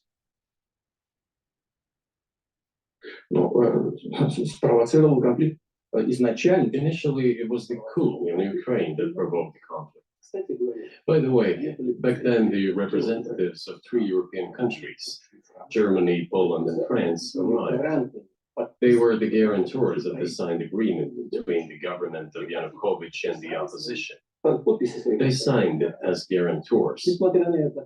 Despite that, the opposition committed a coup, and all these countries pretended that they didn't remember that they were guarantors of the peaceful settlement. They just threw it in the stove right away, and nobody recalls that. I don't know if the US know anything about the agreement between the opposition and the authorities, and its three guarantors who, instead of bringing this whole situation back in the political field, supported the coup. Although it was meaningless, believe me, because President Yanukovych agreed to all conditions. He was ready to hold an early election, which he had no chance of winning, frankly speaking. Everyone knew that. Then why the coup? Why the victims? Why threatening Crimea? Why launching an operation in Donbass? This I do not understand. That is exactly what the miscalculation is. CIA did its job to complete the coup. I think one of the deputy secretaries of state said that it cost a large sum of money, almost 5 billion. But the political mistake was colossal. Why would they have to do that? All this could have been done legally, without victims, without military action, without losing Crimea. We would have never considered to even lift a finger if it hadn't been for the bloody developments on Maidan. Because we agreed with the fact that after the collapse of the Soviet Union, our borders should be along the borders of former Union's republics. We agreed to that, but we never agreed to NATO's expansion, and moreover, we never agreed that Ukraine would be in NATO. We did not agree to NATO bases there without any discussion with us. For decades, we kept asking, don't do this, don't do that. And what triggered the latest events? Firstly, the current Ukrainian leadership declared that it would not implement the Minsk agreements, which had been signed, as you know, after the events of 2014 in Minsk, where the plan of peaceful settlement in Donbass was set forth. But no, the current Ukrainian leadership, foreign minister, all other officials, and then president himself said that they don't like anything about the Minsk agreements. In other words, they were not going to implement it.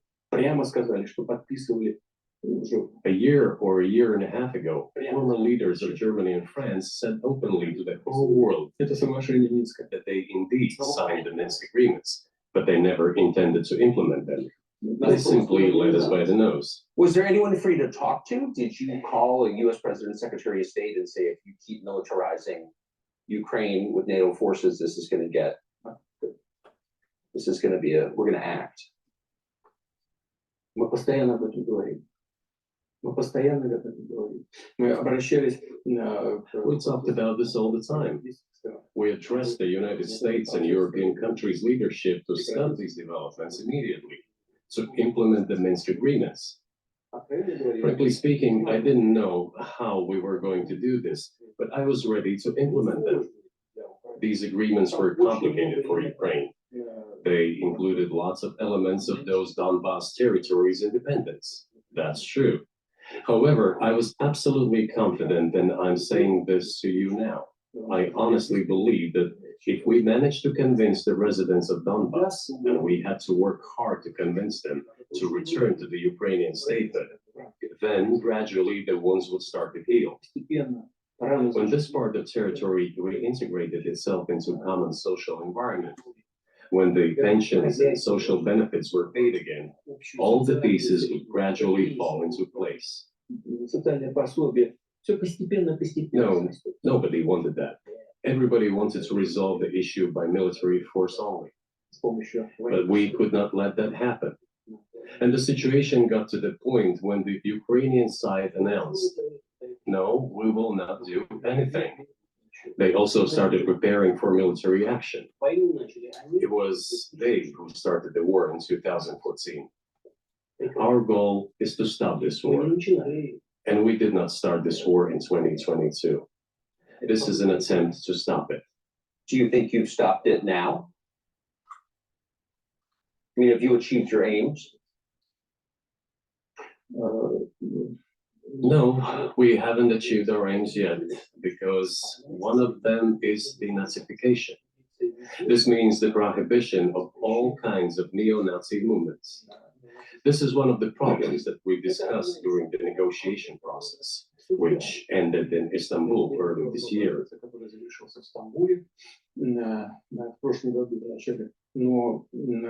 And it was not our initiative because we were told by the Europeans, in particular, that it was necessary to create conditions for the final signing of the documents. My counterparts in France and Germany said, how can you imagine them signing a treaty with a gun to their heads? The troops should be pulled back from Kiev. I said, all right. We withdrew the troops from Kiev. As soon as we pulled back our troops from Kiev, our Ukrainian negotiators immediately threw all our agreements reached in Istanbul into the bin and got prepared for a long-standing armed confrontation with the help of the United States and its satellites in Europe.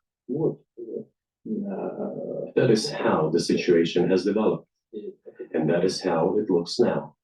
But what is, pardon my ignorance, what is denazification? What would that mean? Да, вот я как раз хочу сейчас об этом сказать.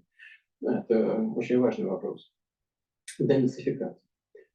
That is what I want to talk about right now. It is a very important issue. Denazification. After gaining independence, Ukraine began to search, as some Western analysts say, its identity. And it came up with nothing better than to build this identity upon some false heroes who collaborated with Hitler.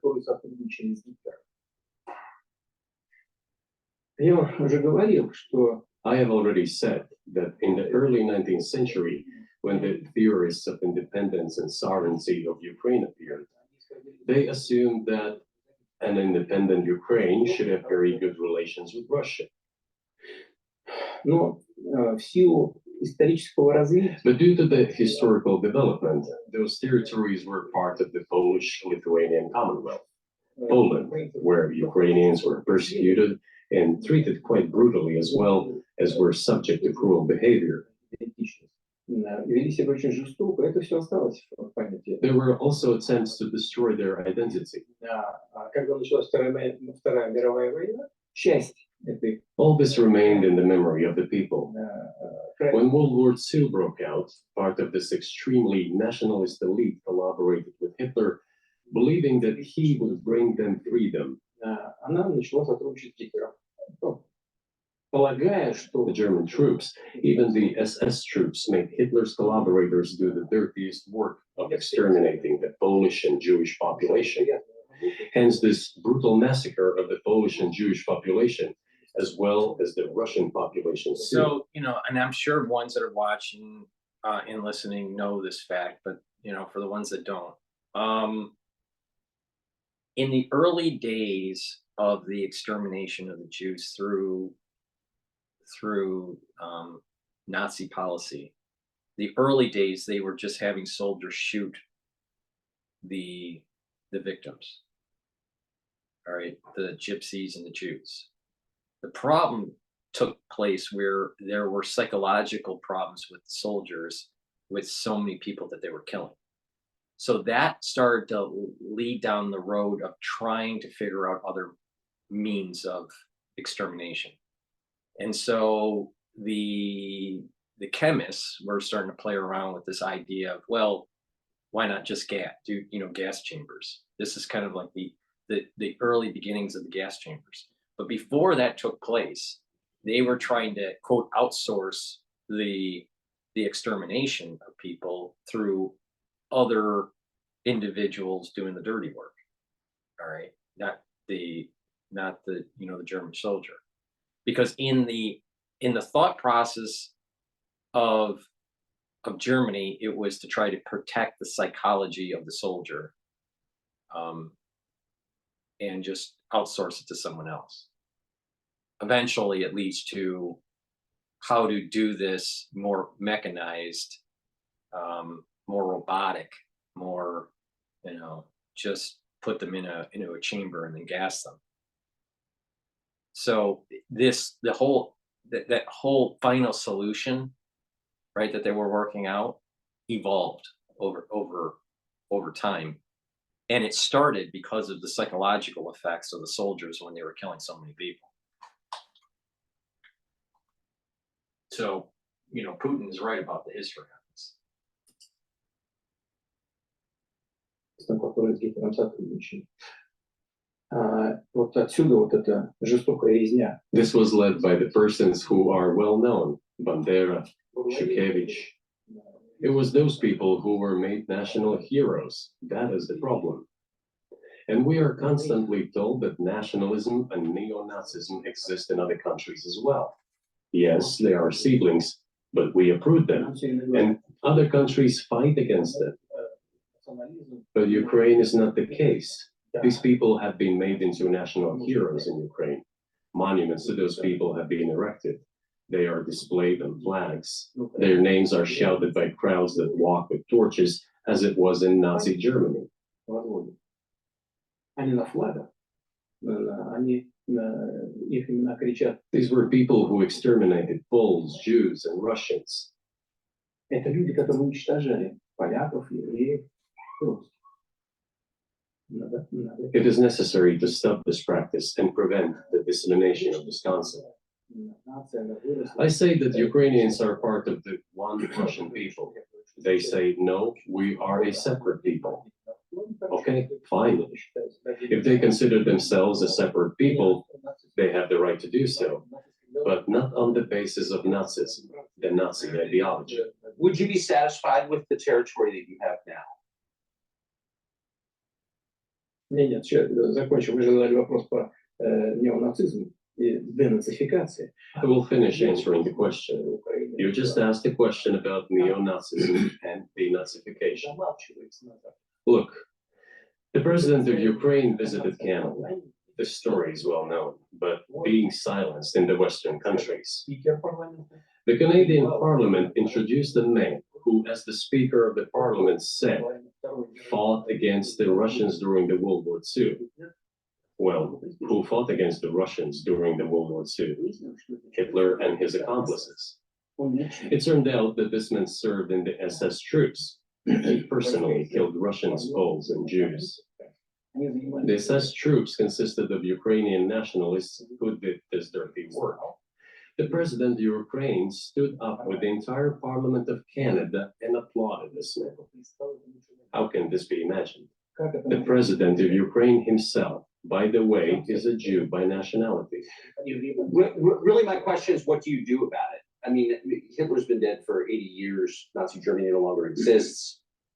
And so, true. And so, I think what you're saying is you want to extinguish or at least control Ukrainian nationalism, but how? How do you do that? Послушайте меня. Ваш вопрос очень тонкий. Listen to me. Your question is very subtle, and I can tell you what I think. Do not take offense. Of course. Он казалось бы тонкий, он очень противный. This question appears to be subtle. It is quite pesky. Значит, You say Hitler has been dead for so many years, 80 years, but his example lives on. People who exterminated Jews, Russians, and Poles are alive. And the president, the current president of today's Ukraine, applauds him in the Canadian Parliament, gives a standing ovation. Can we say that we have completely uprooted this ideology if what we see is happening today? That is what denazification is in our understanding. We have to get rid of those people who maintain this concept and support this practice and try to preserve it. That is what denazification is. That is what we mean. Right. My question was a little more specific. It was, of course, not a defense of Nazis, neo or otherwise. It was a practical question. You don't control the entire country. You don't control Kiev. You don't seem like you want to. So how do you eliminate a culture or an ideology or feelings or a view of history in a country that you don't control? What do you do about that? А вы знаете, как вам не покажется странным, в ходе переговоров в Стамбуле You know, as strange as it may seem to you, during the negotiations at Istanbul, we did agree that we have it all in writing. Neo-Nazism would not be cultivated in Ukraine, including that it would be prohibited at the legislative level. Mr. Carson, we agreed on that. This, it turns out, can be done during the negotiation process. Now, step back and take a look at domestically what's going on in the United States with some of these embedded groups. During rallies for Trump, it seems as though there's kind of like some sort of operation that's going on to try to stir problems, where people are dressed all in the same kind of uniform, same khaki pants and the same t-shirt and the same hat and the same scarf and the same glasses. All right. There are operations that are taking place in the United States try to entrap MAGA supporters or pro-constitutionalists. All right. There are operations that are taking place by the FBI and the CIA to try to create a problem within these rallies. So they would play it on CNN saying how bad, a Trump supporter is. They must be a neo-Nazi, a right-wing nut. Now, how far, how much more do you think the CIA is doing to cultivate this type of racial hatred through this neo-Nazification in Ukraine? I wouldn't be surprised that it's being fanned, it's being cultivated by the CIA. You're seeing it happening in our own country right now. So it's not that, a stretch of the imagination to start asking questions like, what kind of operations are going on in Ukraine? How involved are the CIA in terms of cultivating neo-Nazism? On top of the cultural, history of the region with this problem. Most likely, we are fanning the flames.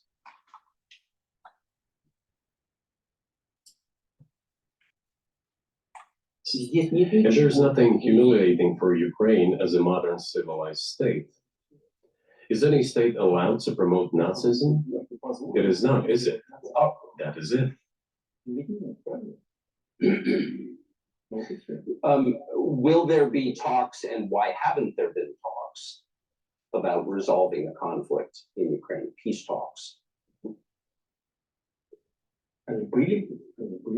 Они дошли до очень высокой стадии согласования позиций. There have been. And another thought that came to my mind, okay, and I want to replay it.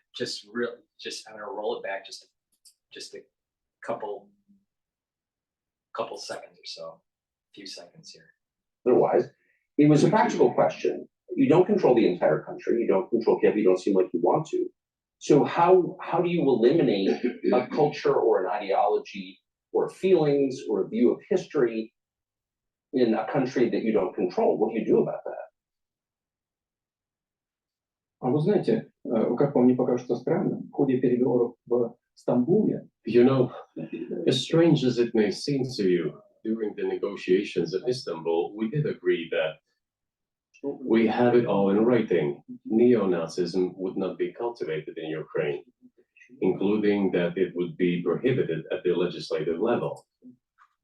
Mr. Carson. Prohibitive at the legislative level, all right? This agreement was started to be, discussed in Istanbul, dealing with Ukraine, all right? There's a nuance with Putin. Putin's a very smart guy, all right? He's hinting to Tucker and to the American public, de-nazification in Ukraine, but it's also not acceptable for Nazification to be cultivated in the United States. which the CIA is doing. See that little nuance that he just did? Just watch very carefully. Read on that. This, it turns out, can be done during the negotiation process. And there's nothing humiliating for Ukraine as a modern civilized state. Is any state allowed to promote Nazism? It is not, is it? Oh, that is it.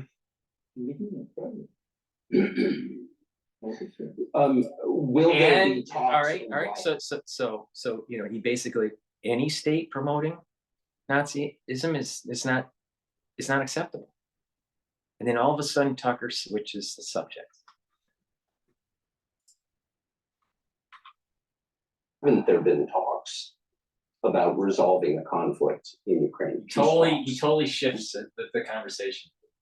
Они были, они дошли до очень высокой стадии согласования позиций. They have been. They reached a very high stage of coordination of positions. So Putin, what Putin just did was he was saying there's nazification that's going on in Ukraine that has to be stopped.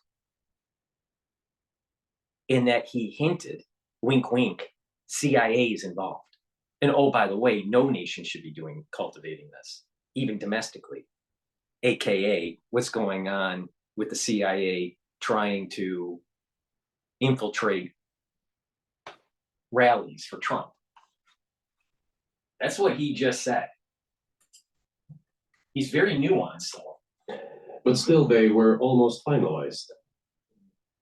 But after we withdrew our troops from Kiev, as I had already said, the other side threw away all these agreements and obeyed the instructions of Western countries, European countries, and the United States to fight Russia to the bitter end. Moreover, the president of Ukraine has legislated a ban on negotiating with Russia. He signed a decree forbidding everyone to negotiate with Russia. But how are we going to negotiate if he forbade himself and everyone to do this? We know that he is putting forward some ideas about this settlement, but in order to agree on something, we need to have a dialogue. Is that not right? Well, but you wouldn't be speaking to the Ukrainian president, you'd be speaking to the American president. When was the last time you spoke to Joe Biden?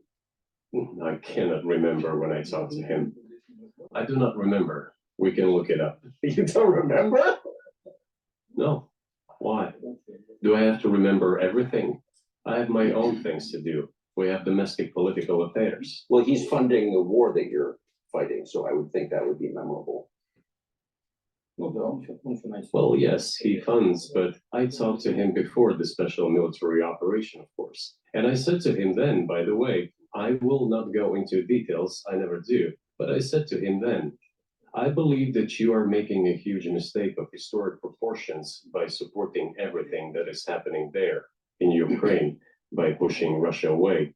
I told him repeatedly, by the way. I think that would be correct if I stop here. What did he say? Ask him, please. It is easier for you. You are a citizen of the United States. Go and ask him. It is not appropriate for me to comment on our conversation. But you haven't spoken to him since before February of 2022. No, we haven't spoken. Certain contacts are being maintained, though. Speaking of which, do you remember what I told you about my proposal to work together on a missile defense system? Yes. You can ask all of them. All of them are safe and sound, thank God. The former president, Condoleezza, is safe and sound, and I think Mr. Gates and the current director. All right. So there was a signal that was just that just happened there. Okay. And it wasn't through the facial expressions of Tucker or anything like that. Putin has set the ball in motion. This is where you can see that this boy is deep, right?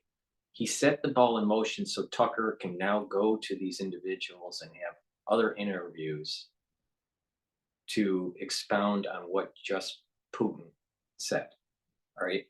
Putin is like giving you kind of his surface perspective on a particular topic, all right, like the missile defense. But then now Tucker, now what Putin just said was go interview these different individuals like Rice and whatnot, all right? So Tucker will be able to ask questions if he has the balls to do it and start asking, why did you not allow Russia to participate in a missile defense system against Iran? Because both countries are potentially at risk. And you'll get to the root cause of the problem.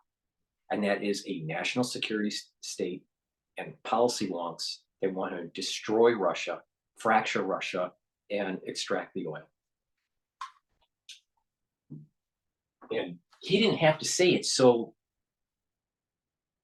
belligerently. He just had to just hint it. See, Putin is, when he's in a calm state, which he is, in a parasympathetic state, if you want to use doctoral words, right? But in a parasympathetic state, he will just hint, right? He's not going to pound on the table. Go and talk to Rice. Go and talk to your president. He's saying, here are the people that were in the room that didn't want to play while we were trying to reach out. So it sets in motion additional interviews and additional questions. And if they go no comment, then you start asking questions like, why?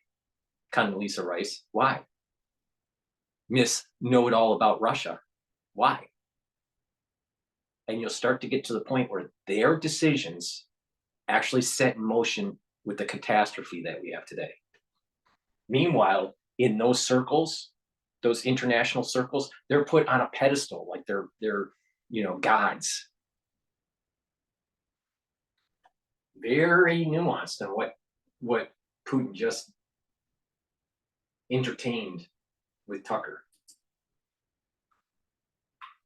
Of the intelligence agency, Mr. Burns, the then ambassador to Russia, in my opinion, are very successful ambassador. They were all witnesses to these conversations. Ask them. Same here. If you are interested in what Mr. President Biden responded to me, ask him. At any rate, I talked to him about it. I'm definitely interested, but from the outside, it seems like this could devolve or evolve into something that brings the entire world into conflict and could initiate a nuclear launch. And so why don't you just call Biden and say, let's work this out?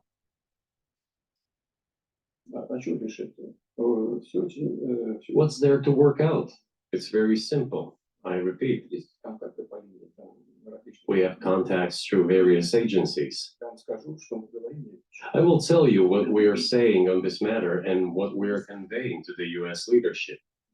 If you really want to stop fighting, you need to stop supplying weapons.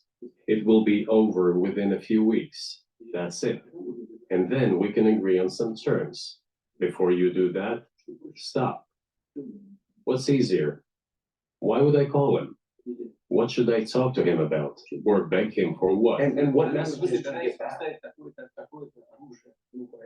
You're going to deliver such and such weapons to Ukraine. Oh, I'm afraid. Please don't. What is there to talk about? Do you think NATO is worried about this becoming a global war or a nuclear conflict?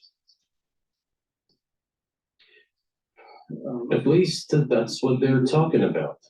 And they're trying to intimidate their own population with an imaginary Russian threat. This is an obvious fact. And thinking people, not Philistines, but thinking people, analysts, those who are engaged in real politics, just smart people, understand perfectly well that this is a fake. They're trying to fuel the Russian threat. The threat I think you're referring to is a Russian invasion of Poland, Latvia, expansionist behavior. Can you imagine a scenario where you send Russian troops to Poland? только в одном случае, если со стороны. Only in one case, if Poland attacks Russia. Why? Because we have no interest in Poland, Latvia, or anywhere else. Why would we do that? We simply don't have any interest. It's just threat mongering. Well, the argument, I know you know this, is that, well, he invaded Ukraine. He has territorial aims across the continent, and you're saying unequivocally you don't.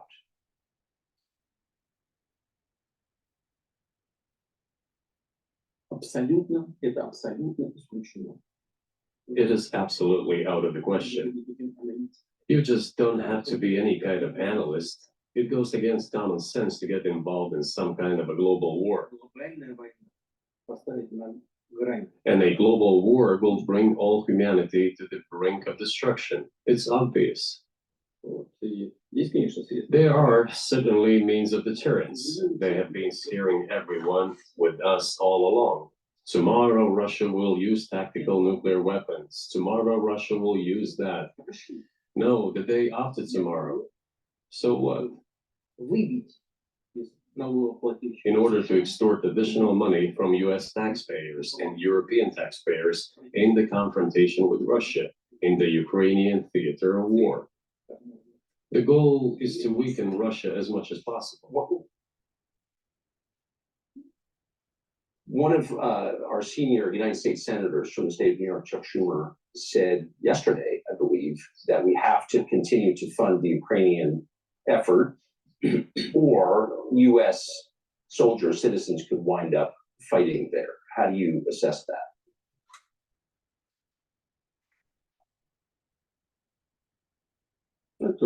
Это провокация. This is a provocation, and a cheap provocation at that. Солдаты должны воевать. I do not understand why American soldiers should fight in Ukraine. There are mercenaries from the United States there. The bigger number of mercenaries comes from Poland.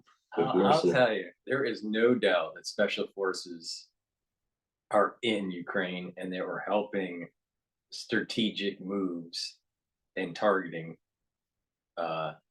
during this conflict. There's no doubt about it. No doubt. No doubt. No doubt. We're fueling the flames to this. He's from the United States in second place, and mercenaries from Georgia in third place. Безусловно. Well, if somebody has the desire to send regular troops, that would certainly bring humanity to the brink of very serious global conflict. This is obvious. Do the United States need this? What for? Thousands of miles away from your national territory. Don't you have anything better to do? You have issues on the border, issues with migration, issues with the national debt, more than $33 trillion. You have nothing better to do, so you should fight in Ukraine?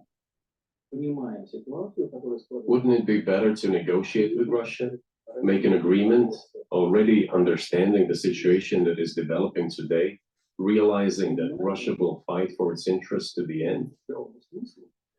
And realizing this, actually return to common sense, start respecting our country and its interests, and look for certain solutions. It seems to me that this is much smarter and more rational. Who blew up Nord Stream?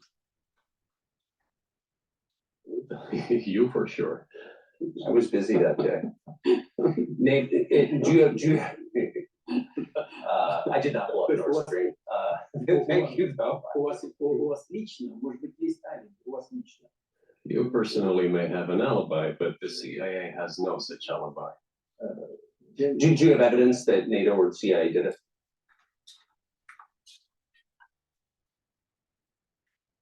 Знаете, You know, to me, I'm that this is much gonna roll smarter back and that more point. I'm gonna roll back that point, but most likely it was our own Navy SEALs that knocked it out. All right.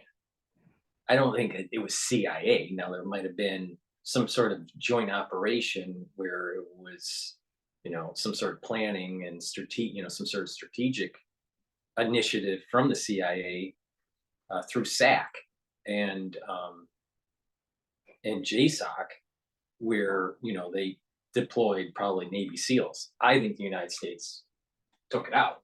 All right. But there was a nuance there. All right. Now listen to the nuance. Who blew up Nord Stream? You for sure. I was busy that day. Right, you for sure. He took his hands and pointed to Tucker, both hands open. All right. There's a signal there saying, well, no, Tucker didn't do it, obviously, but it's that little hint, hint. I think you're CIA, dude. And that there was a facial expression with Tucker that he's biting his lips, pursing his lips. And this is at about 1 hour and 11 minutes, And do you 42 seconds. I did not blow up Nord Stream. Thank you, though. У вас лично, может быть, есть тайна, у вас лично. You personally may have an alibi, but the CIA has no such alibi. Do you have evidence that NATO or CIA did it?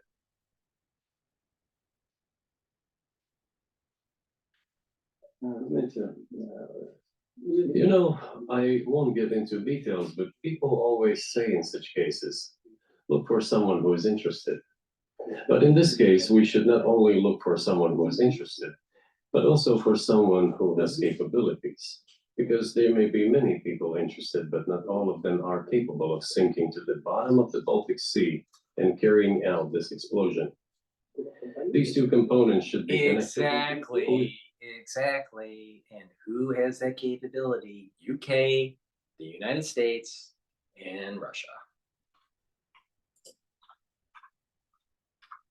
Interested and who is capable of doing it. But I'm confused. I mean, that's the biggest act of industrial terrorism ever, and it's the largest emission of CO2 in history. Okay, so if you had evidence, and presumably given your security services or intel services, you would, that NATO, the US, CIA, the West did this, why wouldn't you present it and win a propaganda victory?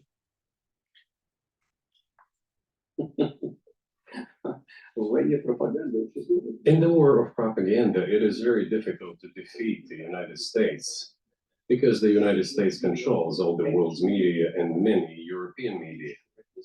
The ultimate beneficiary of the biggest European media are American financial institutions.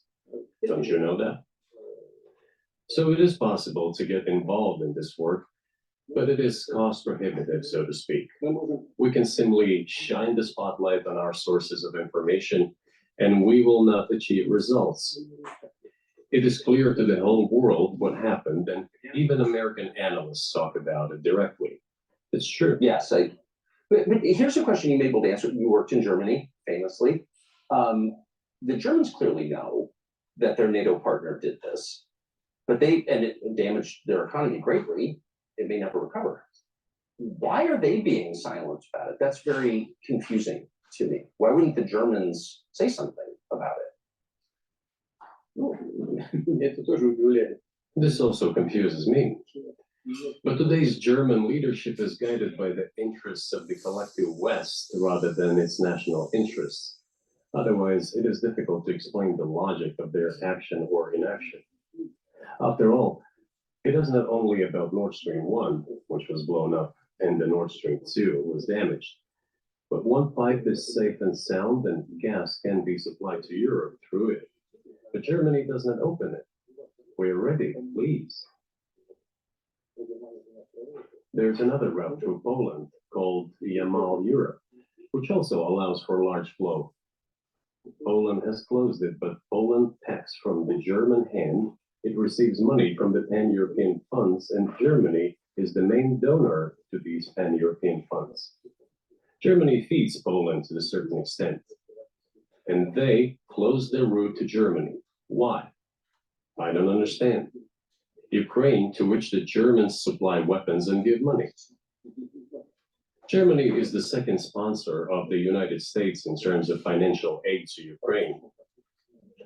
There are two gas routes through Ukraine. They simply closed one route. The Ukrainians open the second route and please get gas from Russia. They do not open it. Why don't the Germans say? look, guys, we give you money and weapons. Open up the valve, please. Let the gas from Russia pass through for us.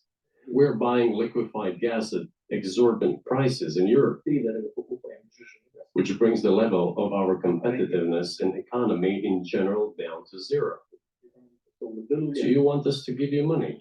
Let us have the decent existence. Make money for our economy, because this is where the money we give you comes from. They refuse to do so. Why? Ask them. That is what is like in their heads. Those are highly incompetent people. Well, maybe the world is breaking into two hemispheres, one with cheap energy, the other without. And I want to ask you that if we're now a multipolar world, obviously we are.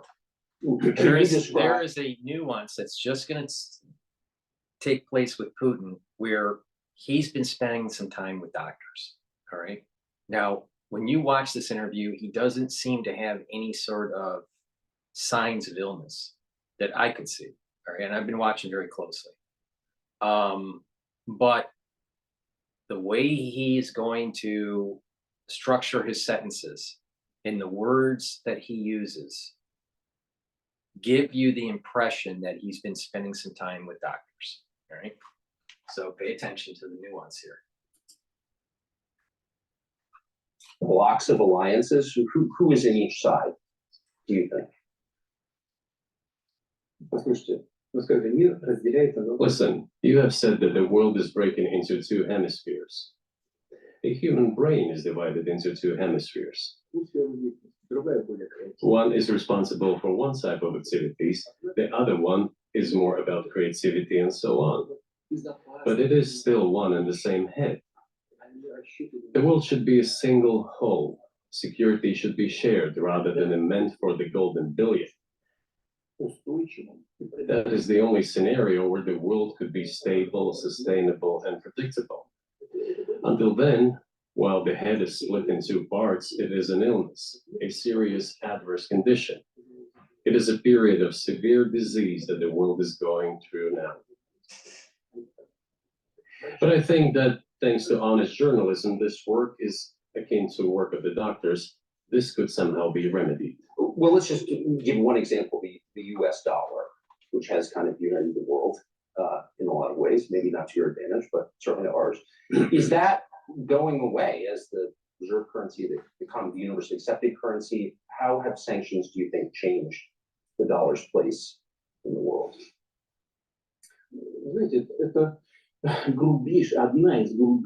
You know, to use the dollar as a tool of foreign policy struggle is one of the biggest strategic mistakes made by the US political leadership.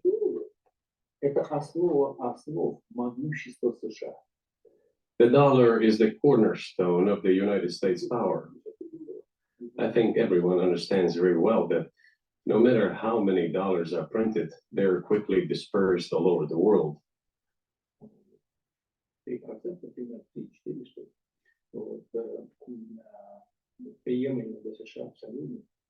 Inflation in the United States is minimal. It's about 3 or 3.4%, which is, I think, totally acceptable for the US. But they won't stop printing. What does the debt of $33 trillion tell us about? It is about the emission.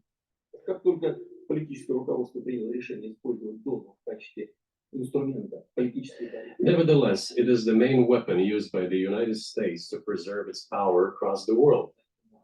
As soon as the political leadership decided to use the US dollar as a tool of political struggle, a blow was dealt to this American power. I would not like to use any strong language, but it is a stupid thing to do and a grave mistake.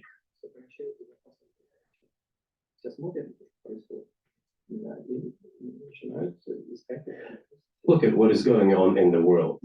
Even the United States allies are now downsizing their dollar reserves. Seeing this, everyone starts looking for ways to protect themselves.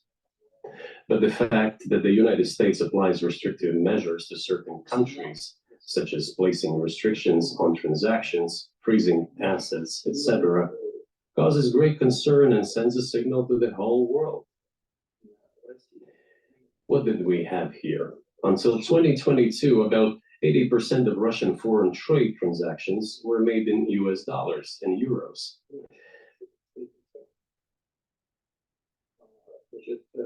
US dollars accounted for approximately 50% of our transactions with third countries, while currently it is down to 13%. It wasn't us who banned the use of the US dollar.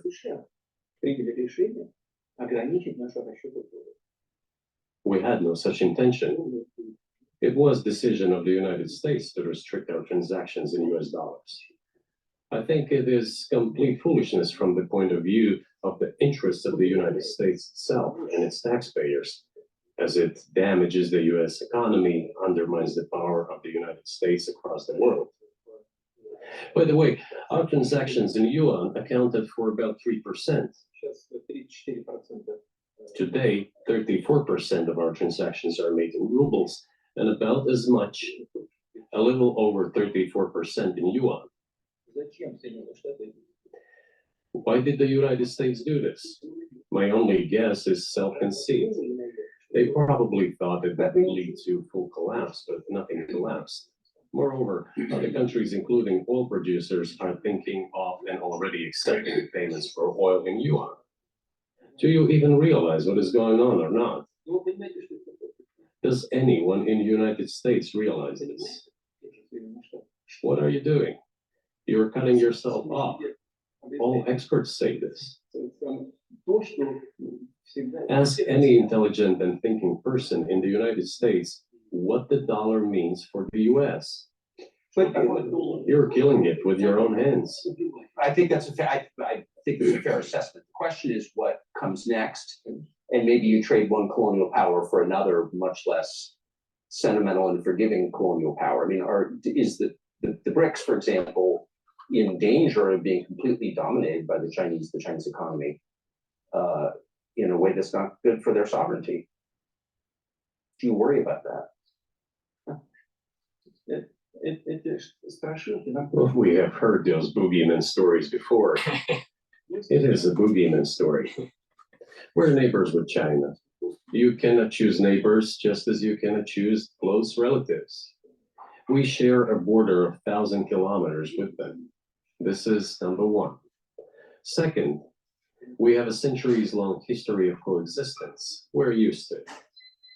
Third, China's foreign policy philosophy is not aggressive. Its idea is to always look for compromise, and we can see that. The next point is as follows. We are always told the same boogeyman story, and here it goes again, through an euphemistic form, but it is still the same boogeyman story. The cooperation with China keeps increasing.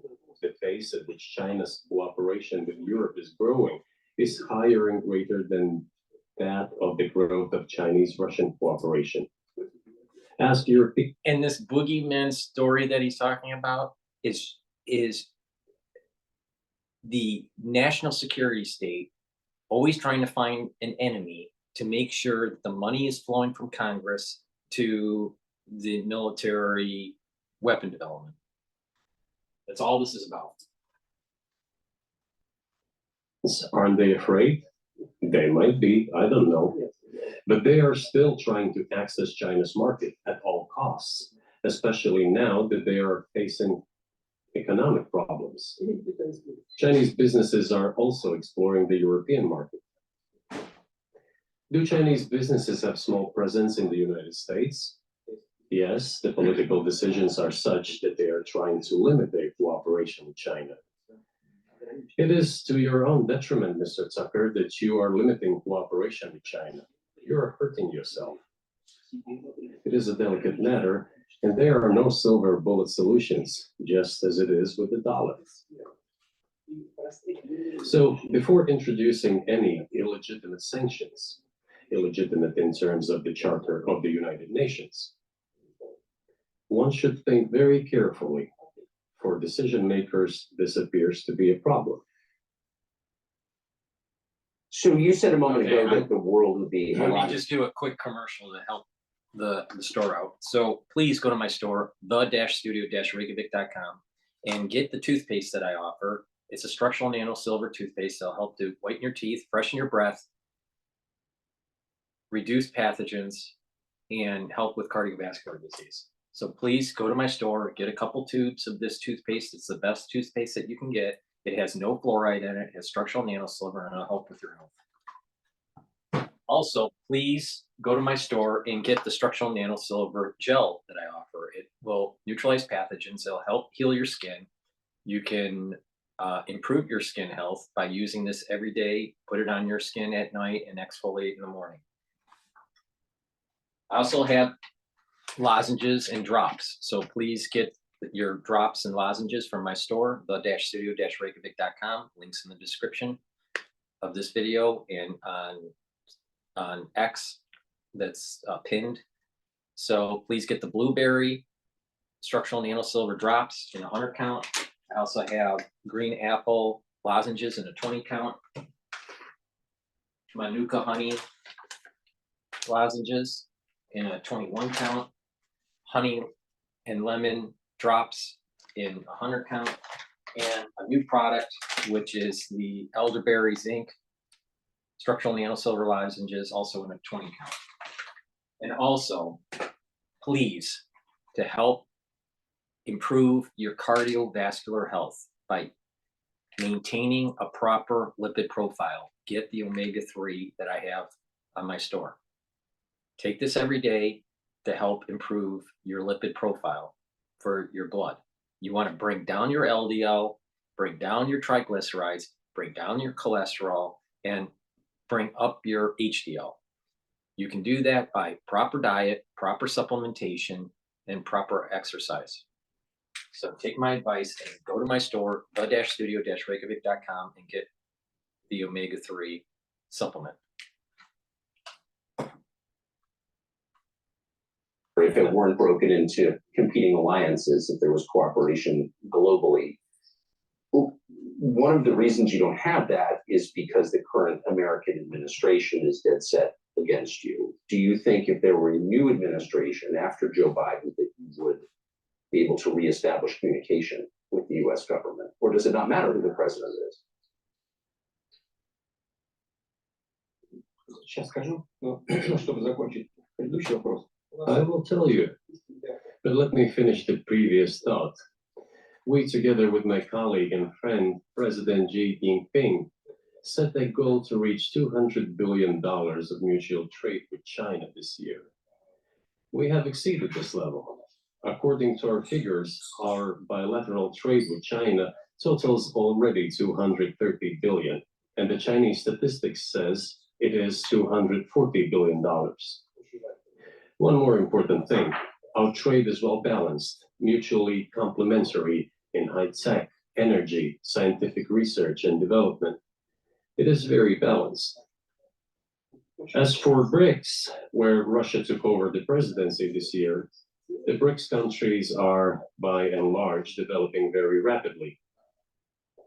Look, if memory serves me right, back in 1992, the share of the G7 countries in the world economy amounted to 47%, whereas in 2022, it was down to, I think, a little over 30%.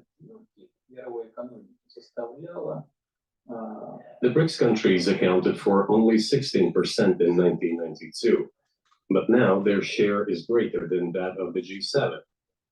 It has nothing to do with the events in Ukraine. This is due to the trends of global development and world economy, as I mentioned just now. And this is inevitable. This will keep happening. It is like the rise of the sun.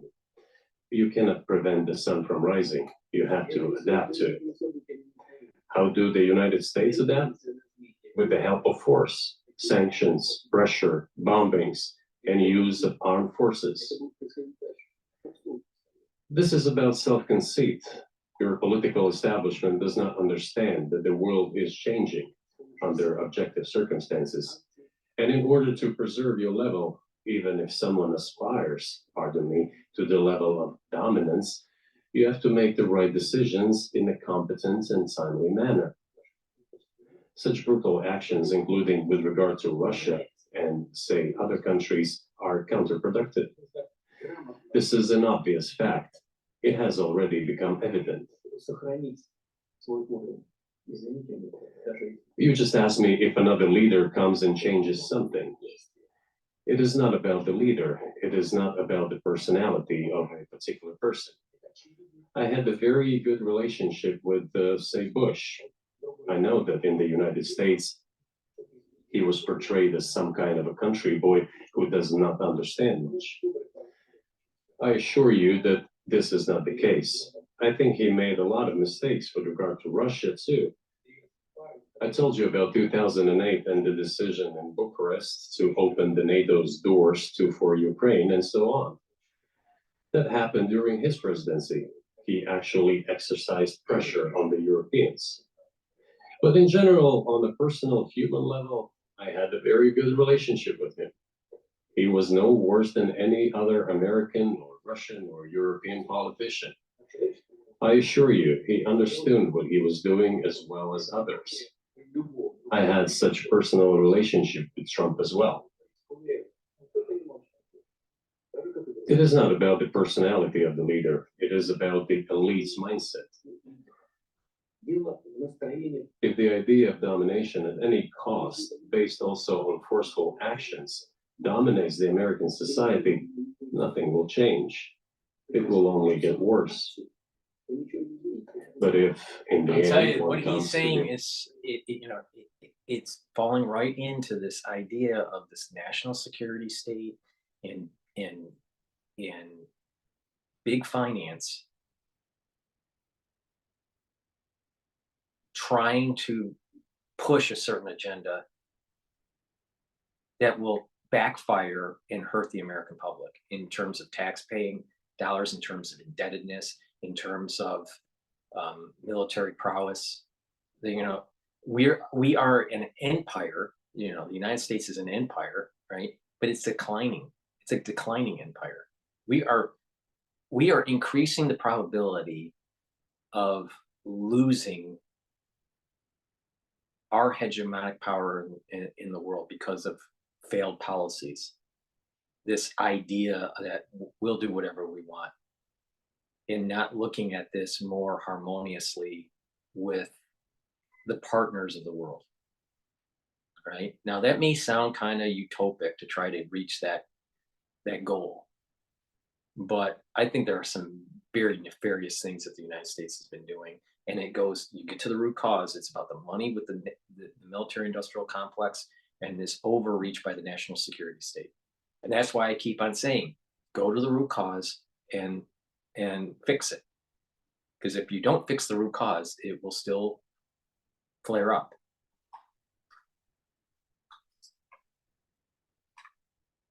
Is that the world has been changing due to the objective circumstances, and that one should be able to adapt to them in time, using the advantages that the US still has today, then perhaps something may change.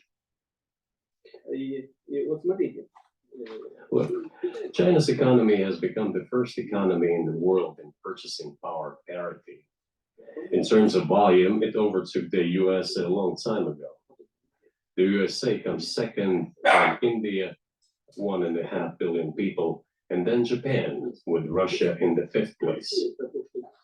Russia was the first economy in Europe last year, despite all the sanctions and restrictions. Is it normal from your point of view? Sanctions, restrictions, impossibility of payments in dollars, being cut off from SWIFT services, sanctions against our ships carrying oil, sanctions against airplanes, sanctions in everything, everywhere. The largest number of sanctions in the world which are applied against Russia.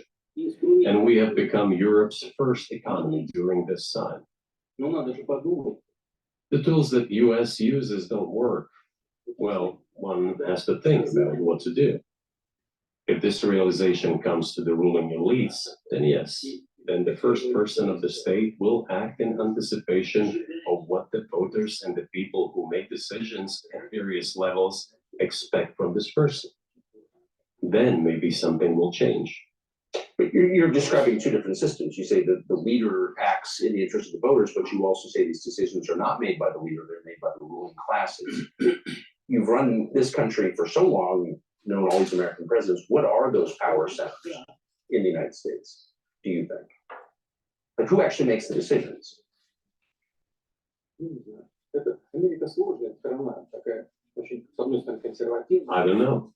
America is a complex country, conservative on one hand, rapidly changing on the other. It's not easy for us to sort it all out. Who makes decisions in the elections? Is it possible to understand this when each state has its own legislation? Each state regulates itself. Someone can be excluded from elections at the state level. It is a two-stage electoral system. It is very difficult for us to understand it. Secondly, there are two parties that are dominant, the Republicans and the Democrats. And within this party system, the centers that make decisions, that prepare decisions. Then, look, why, in my opinion, after the collapse of the Soviet Union, such an erroneous, crude, completely unjustified policy of pressure was pursued against Russia? After all, this is a policy of pressure. NATO expansion, support for the separatists in Caucasus, creation of a missile defense system. These are all elements of pressure. Pressure, pressure, pressure. Then dragging Ukraine into NATO is all about pressure, pressure, pressure. Why? I think, among other things, because excessive production capacities were created. During the confrontation with the Soviet Union, there were many centers created and specialists on the Soviet Union who could not do anything else. They convinced the political leadership that it is necessary to continue chiseling Russia, to try to break it up, to create on this territory several quasi-state entities. Now, this is now at this moment in time, you know, take your piece of paper and write this down. 1 hour, 32 minutes, and 35 seconds in, Tucker has that constipation look, you know, with his eyes, right? The deer in the headlight. It's a signal, all right? And here, you know, he's talking about how during the Cold War era, you had this military-industrial complex being built up, all right? And then all of a sudden, the fall of the USSR, and you know, this now new emerging Russia in this post-Berlin Wall fall, right? And what do? You got to find a new enemy, right? Or you have to continue demonizing your old enemy. And you see that with the CFR and the Trilateral Commission and these think tanks. I think it's CSIS, and others, right? And, you know, there are like guest speakers that, you know, that I listen to, you know, through these lectures, either at the club or through the Harvard alumni. And, you know, sometimes they're dealing with international affairs and, you know, they have a certain perspective. Some people are, you know, more focused on the Middle East or Asia, but there are several that are focused on, you know, Russia and, you know, European international affairs. I'll tell you, most of them are very negative on Putin and on Russia, and they have this kind of Cold War mentality. So there's an infrastructure that's built up because of the Cold War, and we still have this kind of like Cold War mentality, and we're funding it. We still have to fund that military-industrial complex, right? And the reason why is because people that are in power can make a lot of money doing this. But I mean people in power, I mean the puppet masters. And these think tank groups, they you know, it's like a lecture circuit kind of thing. They all kind of like move around like in like a herd, right? And they go from one conference to another, and then some of these people, they go to Bilderberg, some of them go to Davos, some of them go, you know, some other place, whatever. They're just constantly rotating. And it's like an industry, right? So you come out of government and you go to a think tank, you know, and you know, get somehow your money that way. And maybe there's some sort of under the table stuff going on? I don't know, but there is an industry that's being supported in the post-Cold War era, like we're in now, that still has a Cold War mentality. That's a problem. And Putin's stating this to Tucker. And I'll tell you, right at 1 hour and 32 minutes and 35 seconds, he has this signaling look on his face. And I think that's an important feature to write down. In a divided form to use their combined potential for the future struggle with China.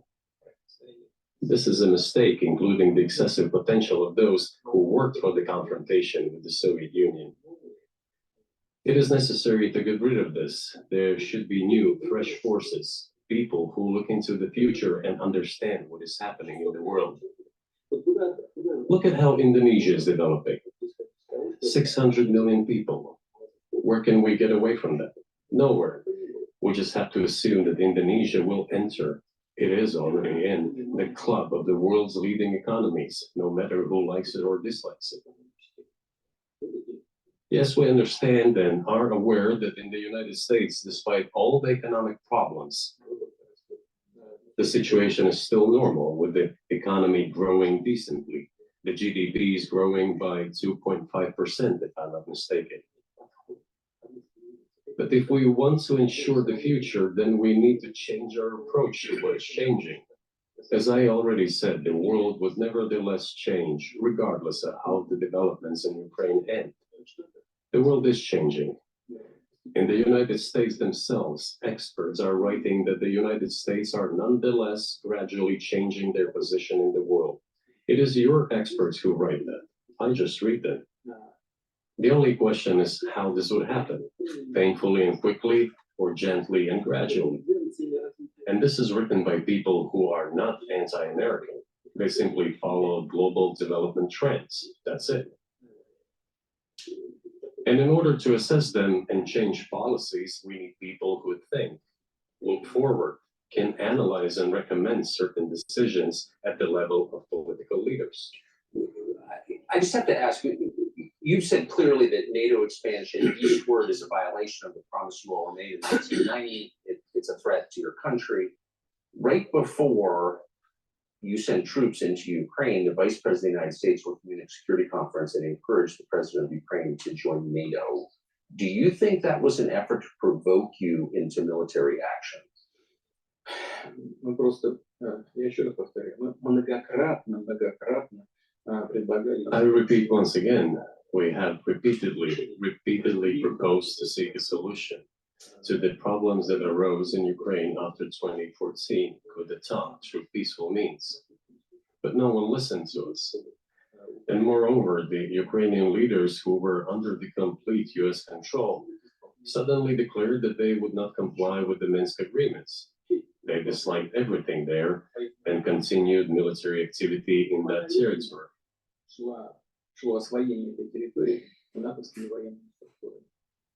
Под видом различных центров. And in parallel, that territory was being exploited by NATO military structures under the guise of various personnel training and retraining centers. They essentially began to create bases there. That's all. Ukraine announced that the Russians were a non-titular nationality, while passing the laws that limit the rights of non-titular nationalities in Ukraine. Ukraine, having received all these southeastern territories as a gift from the Russian people, suddenly announced that the Russians were a non-titular nationality in that territory. Is that normal? All this put together led to the decision to end the war that neo-Nazis started in Ukraine in 2014. Do you think Zelensky has the freedom to negotiate a settlement to this conflict?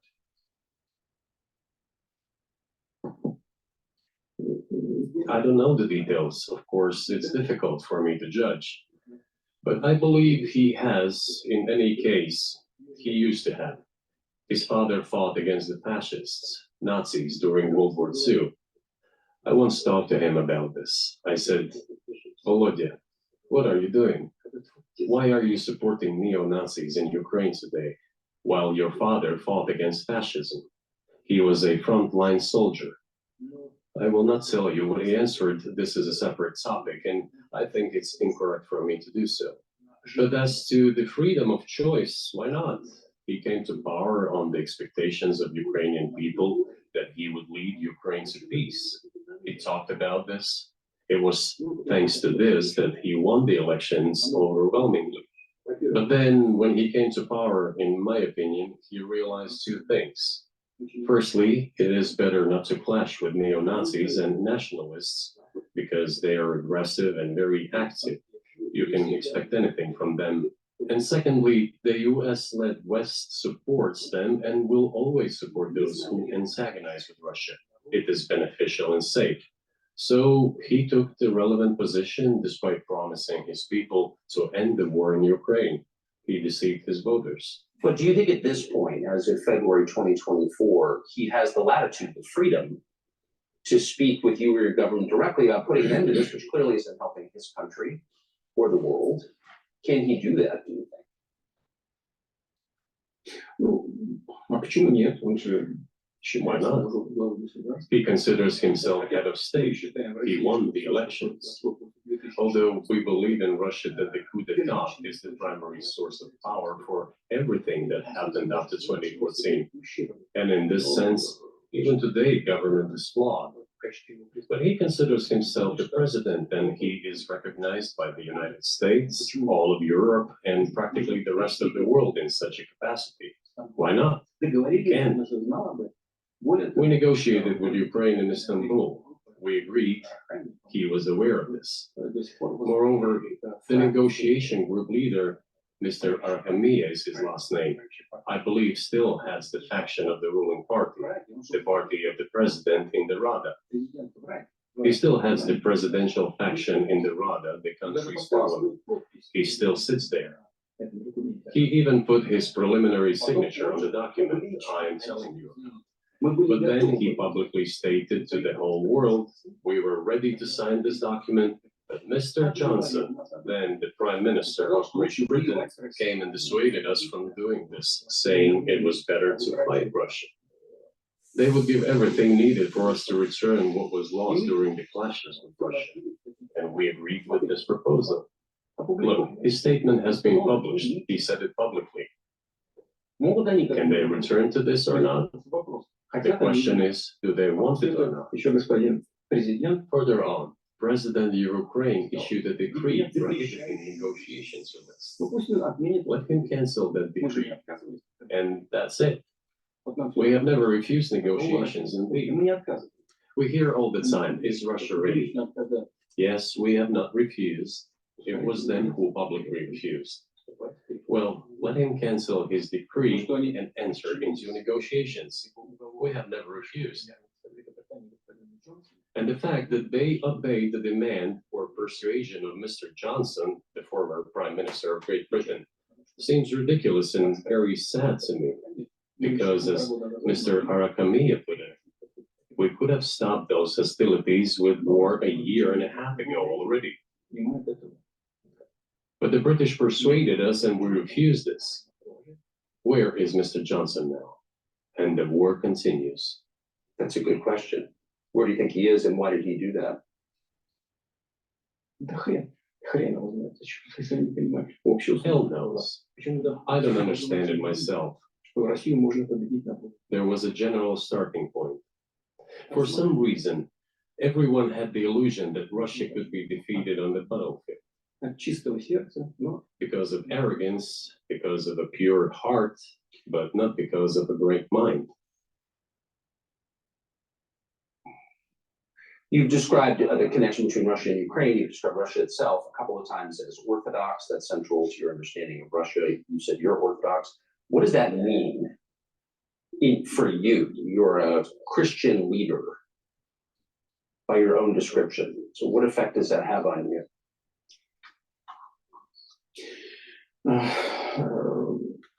You know, As I already mentioned, in 988, Prince Vladimir himself was baptized following the example of his grandmother, Princess Olga. And then he baptized his squad. And then gradually, over the course of several years, he baptized all the Rus. It was a lengthy process, from pagans to Christians. It took many years. But in the end, this orthodoxy, Eastern Christianity, deeply rooted itself in the consciousness of the Russian people. When Russia expanded and absorbed other nations who profess Islam, Buddhism, and Judaism, Russia has always been very loyal to those people who profess other religions. This is her strength. This is absolutely clear. And the fact is that the main postulates, main values are very similar, not to say the same, in all world religions I just mentioned, and which are the traditional religions of the Russian Federation, Russia. By the way, Russian authorities were always very careful about the culture and religion of those people who came into the Russian Empire. This, in my opinion, forms the basis of both security and stability of the Russian statehood.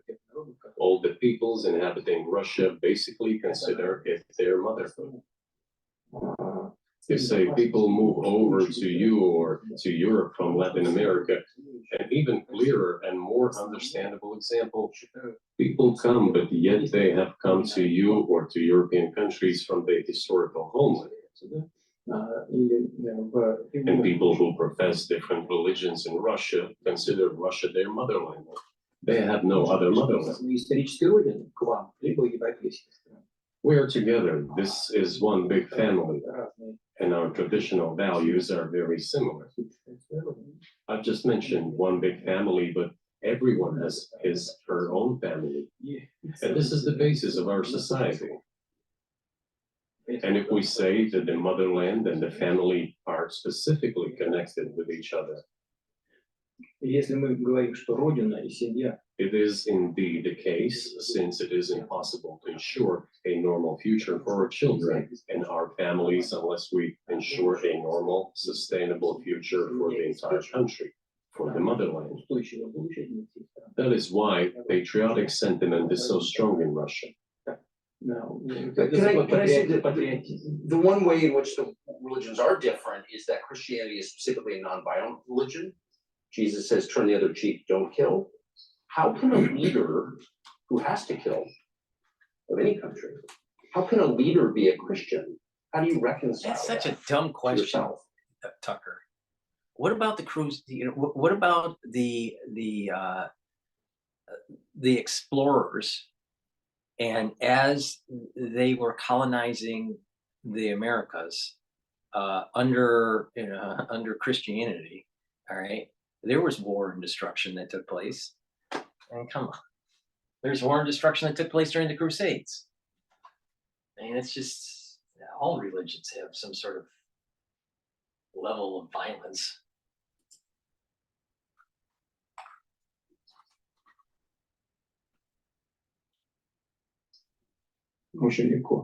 It is very easy when it comes to protecting oneself and one's family, one's homeland. We won't attack anyone. When did the developments in Ukraine start? Since the coup d'etat and the hostilities in Donbass began, that's when they started. And we're protecting our people, ourselves, our homeland, and our future. As for religion in general, it's not about external manifestations. It's not about going to church every day or banging your head on the floor. It is in the heart. And our culture is so human-oriented. Dostoevsky, who was very well known in the West and the genius of Russian culture, Russian literature, spoke a lot about this, about the Russian soul.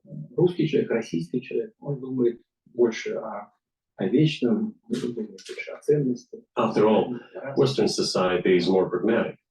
Russian people think more about the eternal, about moral values. I don't know, maybe you won't agree with me, but Western culture is more pragmatic after all. Возможность вот сегодняшнему этому золотому миллиарду. I'm not saying this is bad.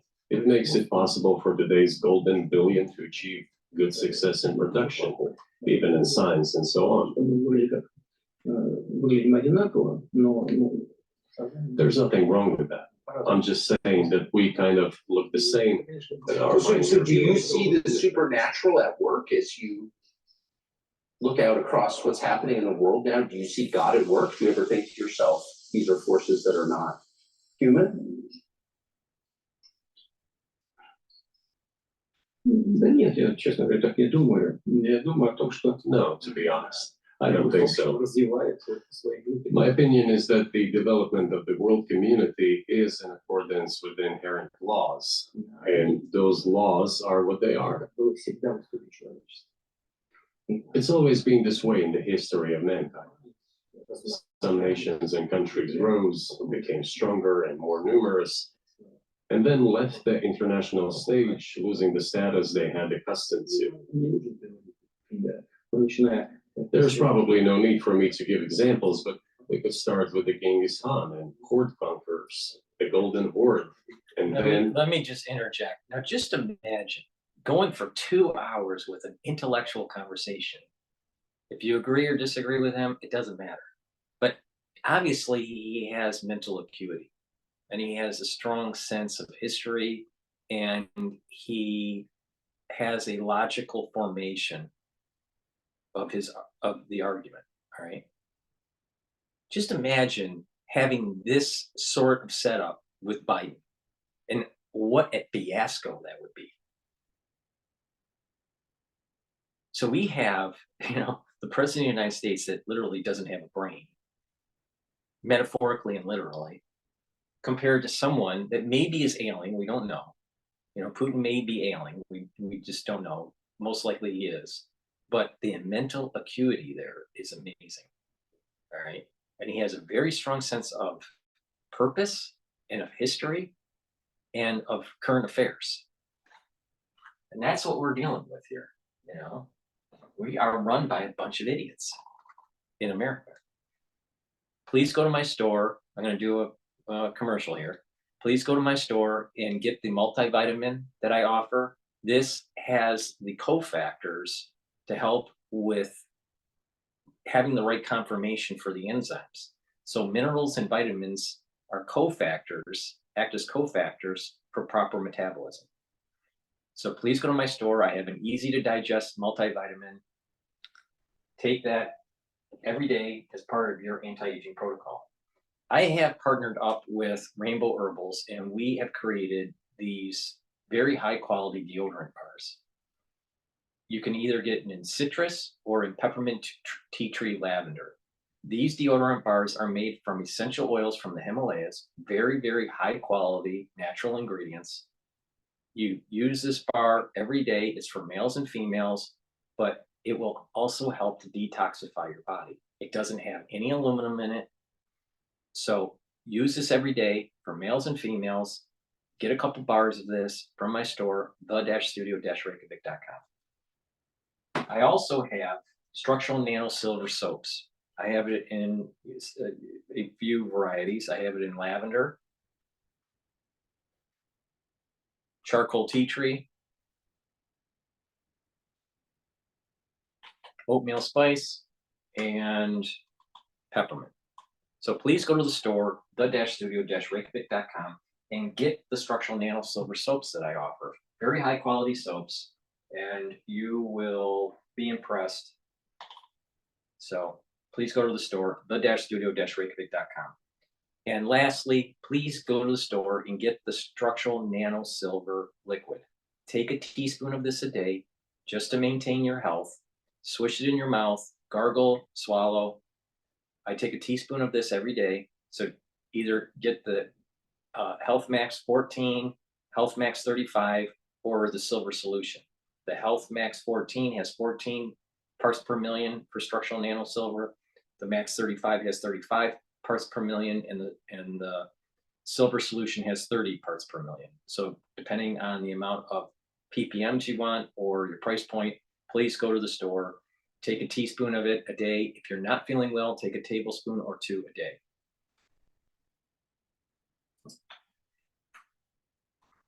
And with the Roman Empire, it seems that there has never been anything like the Roman Empire in the history of mankind. Nevertheless, the potential of the barbarians gradually grew, as did their population. In general, the barbarians were getting stronger and began to develop economically, as we would say today. This eventually led to the collapse of the Roman Empire and the regime imposed by the Romans. However, it took 5 centuries for the Roman Empire to fall apart.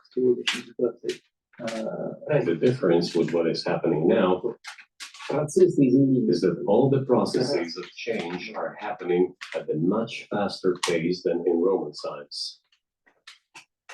So when does the AI empire start, do you think? Hopefully never. You're asking increasingly more complicated questions. To answer them, you need to be an expert in big numbers, big data, and AI. Mankind is currently facing many threats. Due to the genetic researches, it is now possible to create a superhuman, a specialized human being, a genetically engineered athlete, scientist, military man. There are reports that Elon Musk had already had a chip implanted in the human brain in the USA. What do you think of that? Well, I think there's no stopping Elon Musk. He will do as he sees fit.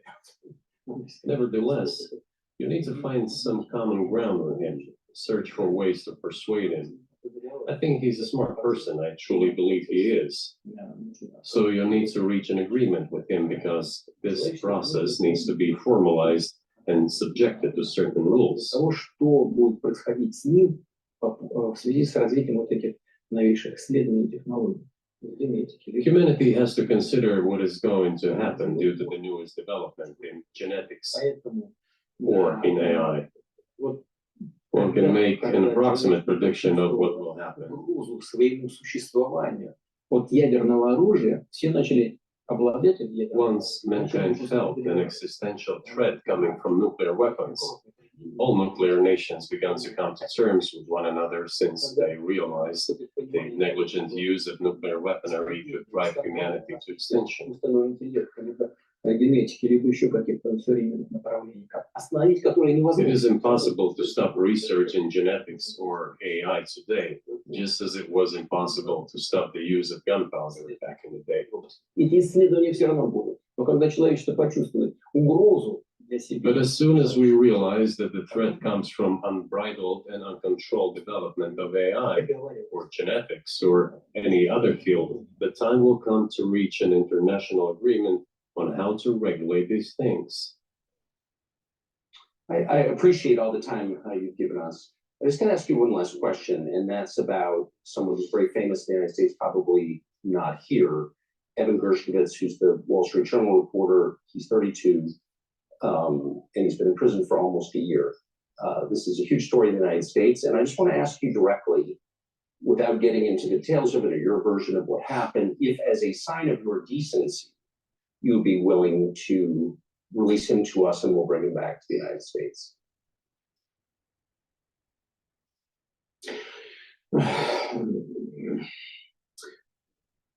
Мы столько сделали жестов доброй воли, что, мне кажется, мы исчерпали все. We have done so many gestures of goodwill out of decency that I think we have run out of them.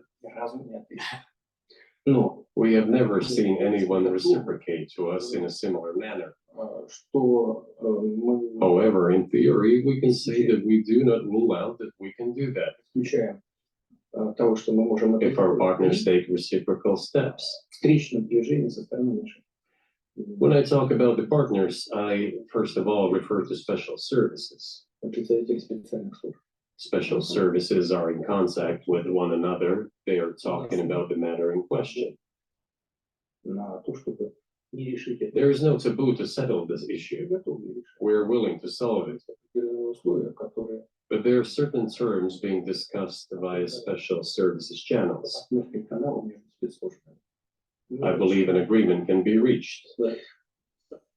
So typically, I mean, this stuff has happened for obviously centuries. One country catches another spy within its borders, it trades it for one of its own intel guys in another country. I think what makes it, and it's not my business, but what makes this different is the guy's obviously not a spy, he's a kid. And maybe he was breaking your law in some way, but he's not a super spy, and everybody knows that. And he's being held hostage in exchange, which is true. With respect, it's true, and everyone knows it's true. So maybe he's in a different category. Maybe it's not fair to ask for, you know, somebody else in exchange for letting him out. Maybe it degrades Russia to do that. Вы знаете, можно как угодно говорить, что такое шпион, что You know, you can Talker, you don't understand the Russians. You take one of our guys, we take one of your guys. We exchange and drink some vodka together. Don't you understand?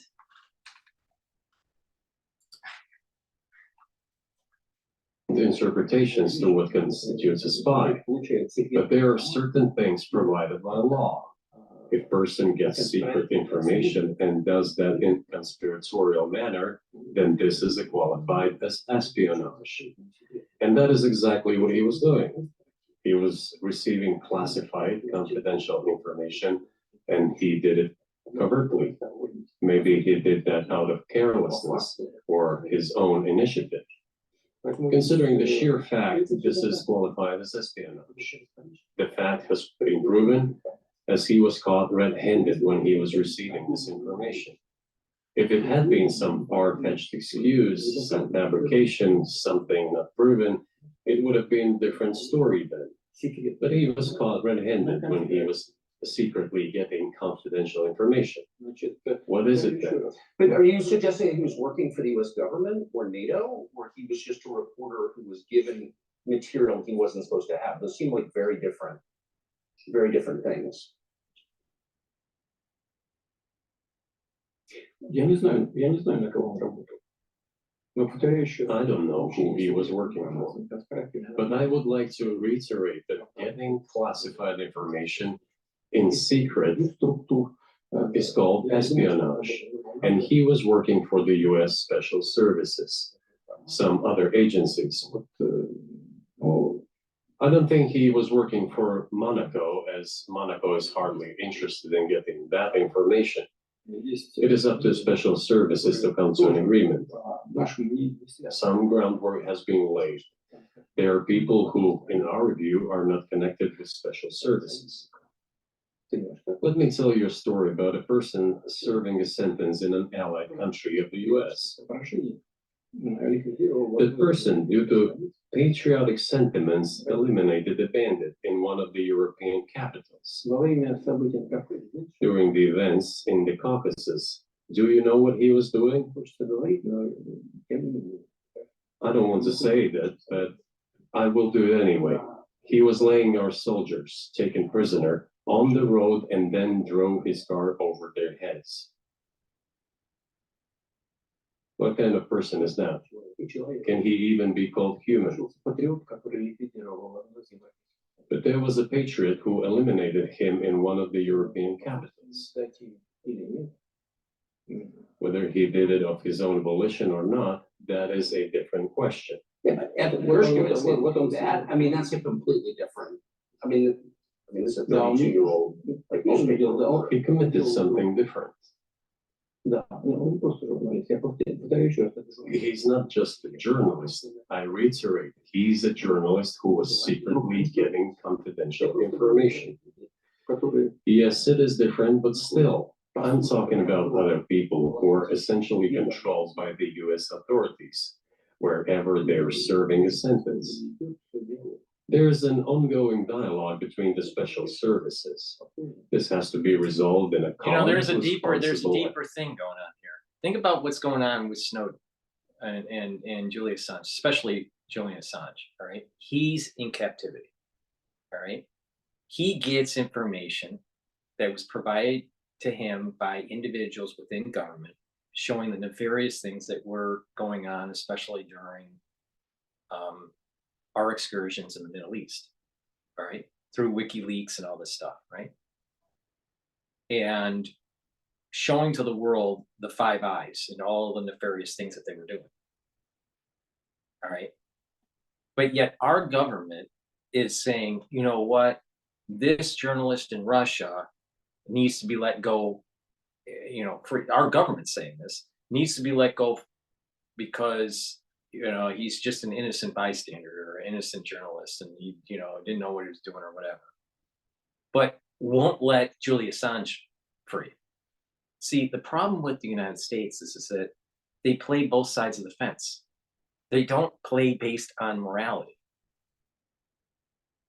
Either it's okay to have Julian Assange in jail, and therefore this individual that's in Russia in jail, or both of them should be freed. Which one is it, United States? Professional manner. They're keeping in touch, so let them do their work. I do not rule out that the person you refer to, Mr. Gershkovitz, may return to his motherland. By the end of the day, it does not make any sense to keep him in prison in Russia. We want the US Special Services to think about how they can contribute to achieving the goals our special services are pursuing. We are ready to talk. Moreover, the talks are on their way. And there have been many successful examples of these talks crowned with success. Probably this is going to be crowned with success as well. But we have to come to an agreement. I hope you let him out. Mr. President, thank you. I also want him to return to it. There's a little bit more to the interview. Just let me do a commercial here. Please go to my store, the-studio-reykjavik.com, and get the resveratrol. This helps to get rid of senescent cells and it is a strong antioxidant. I also sell C60 in avocado and coconut in 2 ounce, 4 ounce, and an 8 ounce configuration. This is a very strong antioxidant, brings down that free radical and helps with boosting up your mitochondrial health. It's a major part of my anti-aging protocol. Another part of my anti-aging protocol is bringing down inflammation. You do that by taking turmeric. Turmeric also is an antioxidant. Take the turmeric with ashwagandha to control your blood glucose levels. That will bring down that inflammatory response on your cardiovascular system. Vitamin C is really important to boost up your immune system. It's also an antioxidant, but it's not as strong as C60. C60 is an extremely strong antioxidant that you need to take every day. With C60, you take a teaspoon of this. Your daily dose of vitamin C will help with your dermal layer for your skin, but also help to boost up your immune system. Take a double dose if you're sick. Clarity factor helps to have better acuity, your mental acuity. It'll get rid of brain fog. Take this every day to improve your memory and your focus. Probiotic. I have it in a powder form and a capsule form. This will help get that proper gut biome for proper health. So please get either the powder form or the capsule form from my store, the-studio-reykjavik.com. And lastly, take vitamin D3. It is a gene expression cofactor. If you have low vitamin D3, you're not going to have as robust gene expression, and therefore your cellular processes are going to be subpar.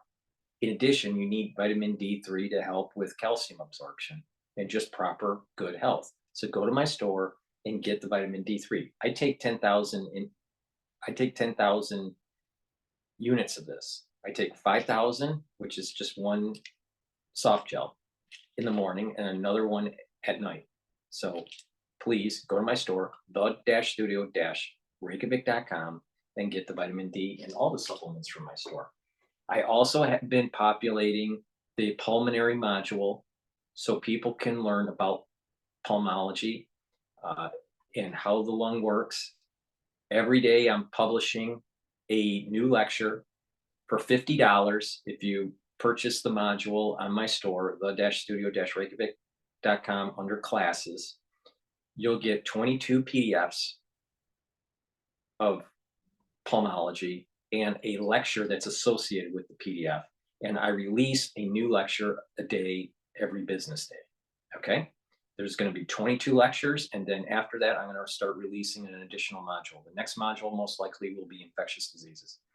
So please go to my store, get the supplements, get the books, and sign up for the classes. It's only $50 and it's a great value. You learn a lot about medicine in terms of the pulmonary system. So let's finish up with Tucker Carlson and Putin.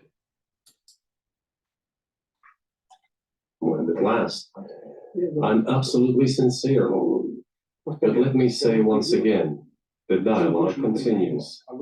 The more public we render things of this nature, the more difficult it becomes to resolve them. Everything has to be done in calm manner. I wonder if that's true with the war, though. Also, I mean, I guess I want to ask one more question, which is, and maybe you don't want to say so for strategic reasons, but are you worried that what's happening in Ukraine could lead to something much larger and much more horrible? And how motivated are you just to call the US government and say, let's come to terms?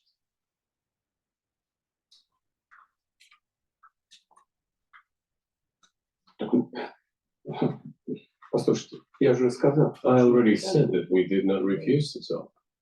We're willing to negotiate. It is the Western side, and Ukraine is obviously a satellite state of the US. It is evident. I do not want you to take it as if I'm looking for a strong word or an insult, but we both understand what is happening. The financial support, $72 billion was provided. Germany ranks second, then other European countries come. Dozens of billions of US dollars are going to Ukraine. There's a huge influx of weapons. In this case, you should tell the current Ukrainian leadership to stop and come to negotiating table, rescind this absurd decree. We did not refuse. Sure, but you already said it. I didn't think you meant it as an insult because you already said correctly. It's been reported that Ukraine was prevented from negotiating a peace settlement by the former British Prime Minister acting on behalf of the Biden administration. So of course, they're a satellite. Big countries control small countries. That's not new. And that's why I asked about dealing directly with the Biden administration, which is making these decisions, not President Zelensky of Ukraine. Но если администрация Зеленского Украины отказалась от переговоров, Well, if the Zelensky administration in Ukraine refused to negotiate, I assume they did it under the instruction from Washington. If Washington believes it to be the wrong decision, let it abandon it. Let it find a delicate excuse so that no one is insulted. Let it come up with a way out. It was not us who made this decision, it was them. So let them go back on it. That is it. However, they made the wrong decision, and now we have to look for a way out of the situation to correct their mistakes.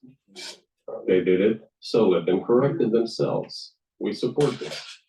So I just want to make sure I'm not misunderstanding what you're saying. I don't think I am. I think you're saying you want a negotiated settlement to what's happening in Ukraine.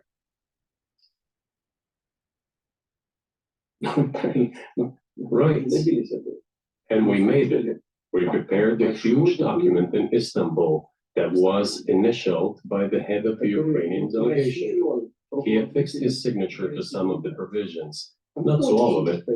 He put his signature and then he himself said, we were ready to sign it and the war would have been over long ago, 18 months ago. However, Prime Minister Johnson came, talked us out of it, and we missed that chance. Well, you missed it, you made a mistake, let them get back to that, that is all. Why do we have to bother ourselves and correct somebody else's mistakes? I know one can say it is our mistake. It was us who intensified the situation and decided to put an end to the war that started in 2014 in Donbass, as I have already said, by means of weapons. Let me get back to further in history. I already told you this. We were just discussing it. Let us go back to 1991, when we were promised that NATO would not expand, to 2008, when the doors to NATO opened to the declaration of state sovereignty of Ukraine, declaring Ukraine a neutral state. Let us go back to the fact that NATO and US military bases started to appear on the territory of Ukraine, creating threats to us. Let us go back to coup d'etat in Ukraine in 2014. It is pointless though, isn't it? When they go back and forth endlessly, but they stop negotiations. Is it a mistake? Yes. Correct it. We are ready. What else is needed? Do you think it's too humiliating at this point for NATO to accept Russian control of what was 2 years ago Ukrainian territory? The bottom line is that for this to reach some sort of peaceful conclusion without unconventional warfare, the NATO forces is going to have to admit and accept the fact that it was NATO's posturing going all the way back to 1991 that led to this crisis, and that further things were starting to evolve, and that, you know what, the American public, the policy wonks, the puppet masters are going to have to admit that they had a failed policy. And that it just suck it up, eat some crow, and we'll have some peace in Europe. Unfortunately, they're not going to do that, and this may escalate. I said, let them think how to do it with dignity. There are options if there is a will. Up until now, there has been the uproar and screaming about inflicting a strategic defeat on Russia on the battlefield. Now they are apparently coming to realize that it is difficult to achieve, if possible at all. In my opinion, it is impossible by definition. It is never going to happen. It seems to me that now those who are in power in the West have come to realize this as well. I mean, think about it. So, think about it. You've had Hitler that tried this, didn't work out. You had Napoleon that tried this, didn't work out. You have the NATO alliance trying this through a proxy war with Ukraine, didn't work out. You know what?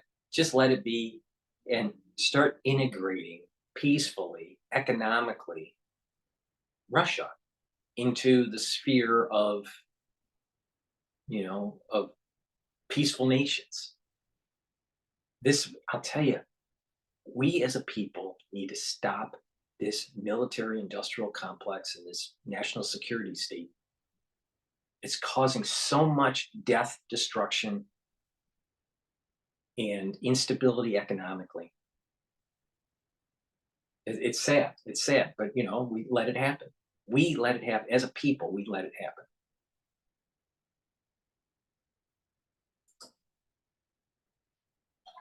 And has set in, they have to think what to do next. We are ready for this dialogue. Would you be willing to say, congratulations, NATO, you won, and just keep the situation where it is now?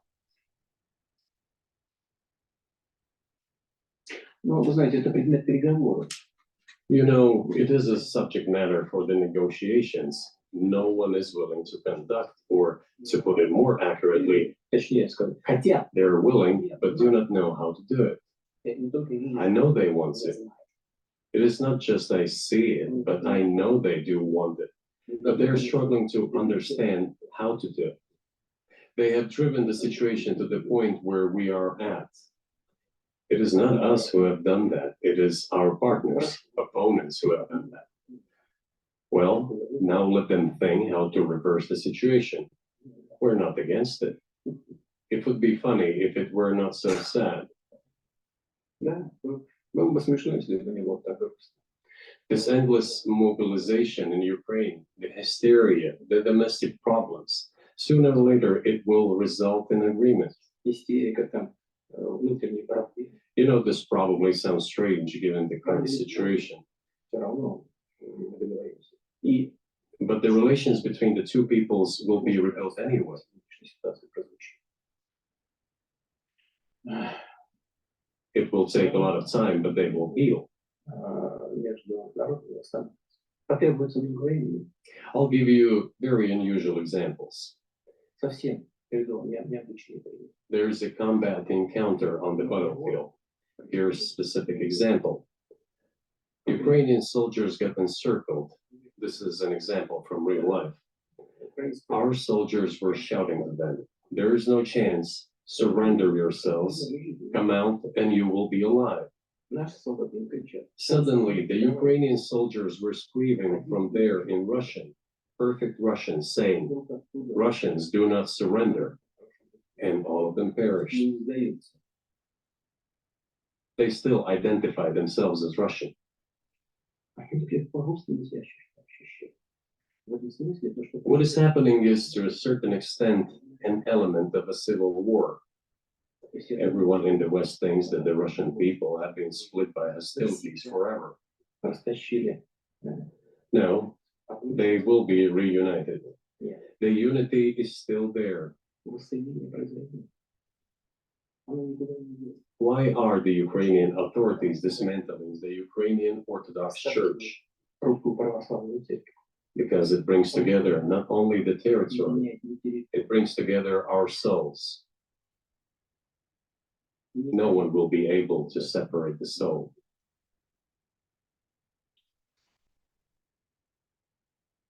Shall we end here, or is there anything else? No, I think that's great. Спасибо. Thank you, Mr. President. So that's my coverage of the interview from Tucker with Putin. I think it was extremely well done. I think there's some signals that are going on with Tucker. I question about, is he a white hat or not, you know, within the CIA. I have a feeling that he is. But I can't prove it. All right. But what's more important is that you had a journalist that allowed the guest to speak. And that guest was intelligent and had a very strong historical context. And that was very subtly, because he could have been more belligerent, but very subtly showing to Tucker's audience, and a big part of that is the United States, but also to the world at large, the nefarious activities by the national security state. And that we as a people within the United States needs to hold the CIA and the puppet masters accountable. But we won't. And that's the problem. Because we don't, because we didn't shut down GOF, because we don't hold the people accountable that funded GOF, because we don't hold the people accountable for coups that lead to major wars, we have problems. And the United States is fracturing. It's cracking. Economically, politically, even socially, you know, because of the erosion of the family and the erosion of God and country. We can't afford the national security state anymore, literally and spiritually. Now, that's my take on it. I'm sure others have a different take.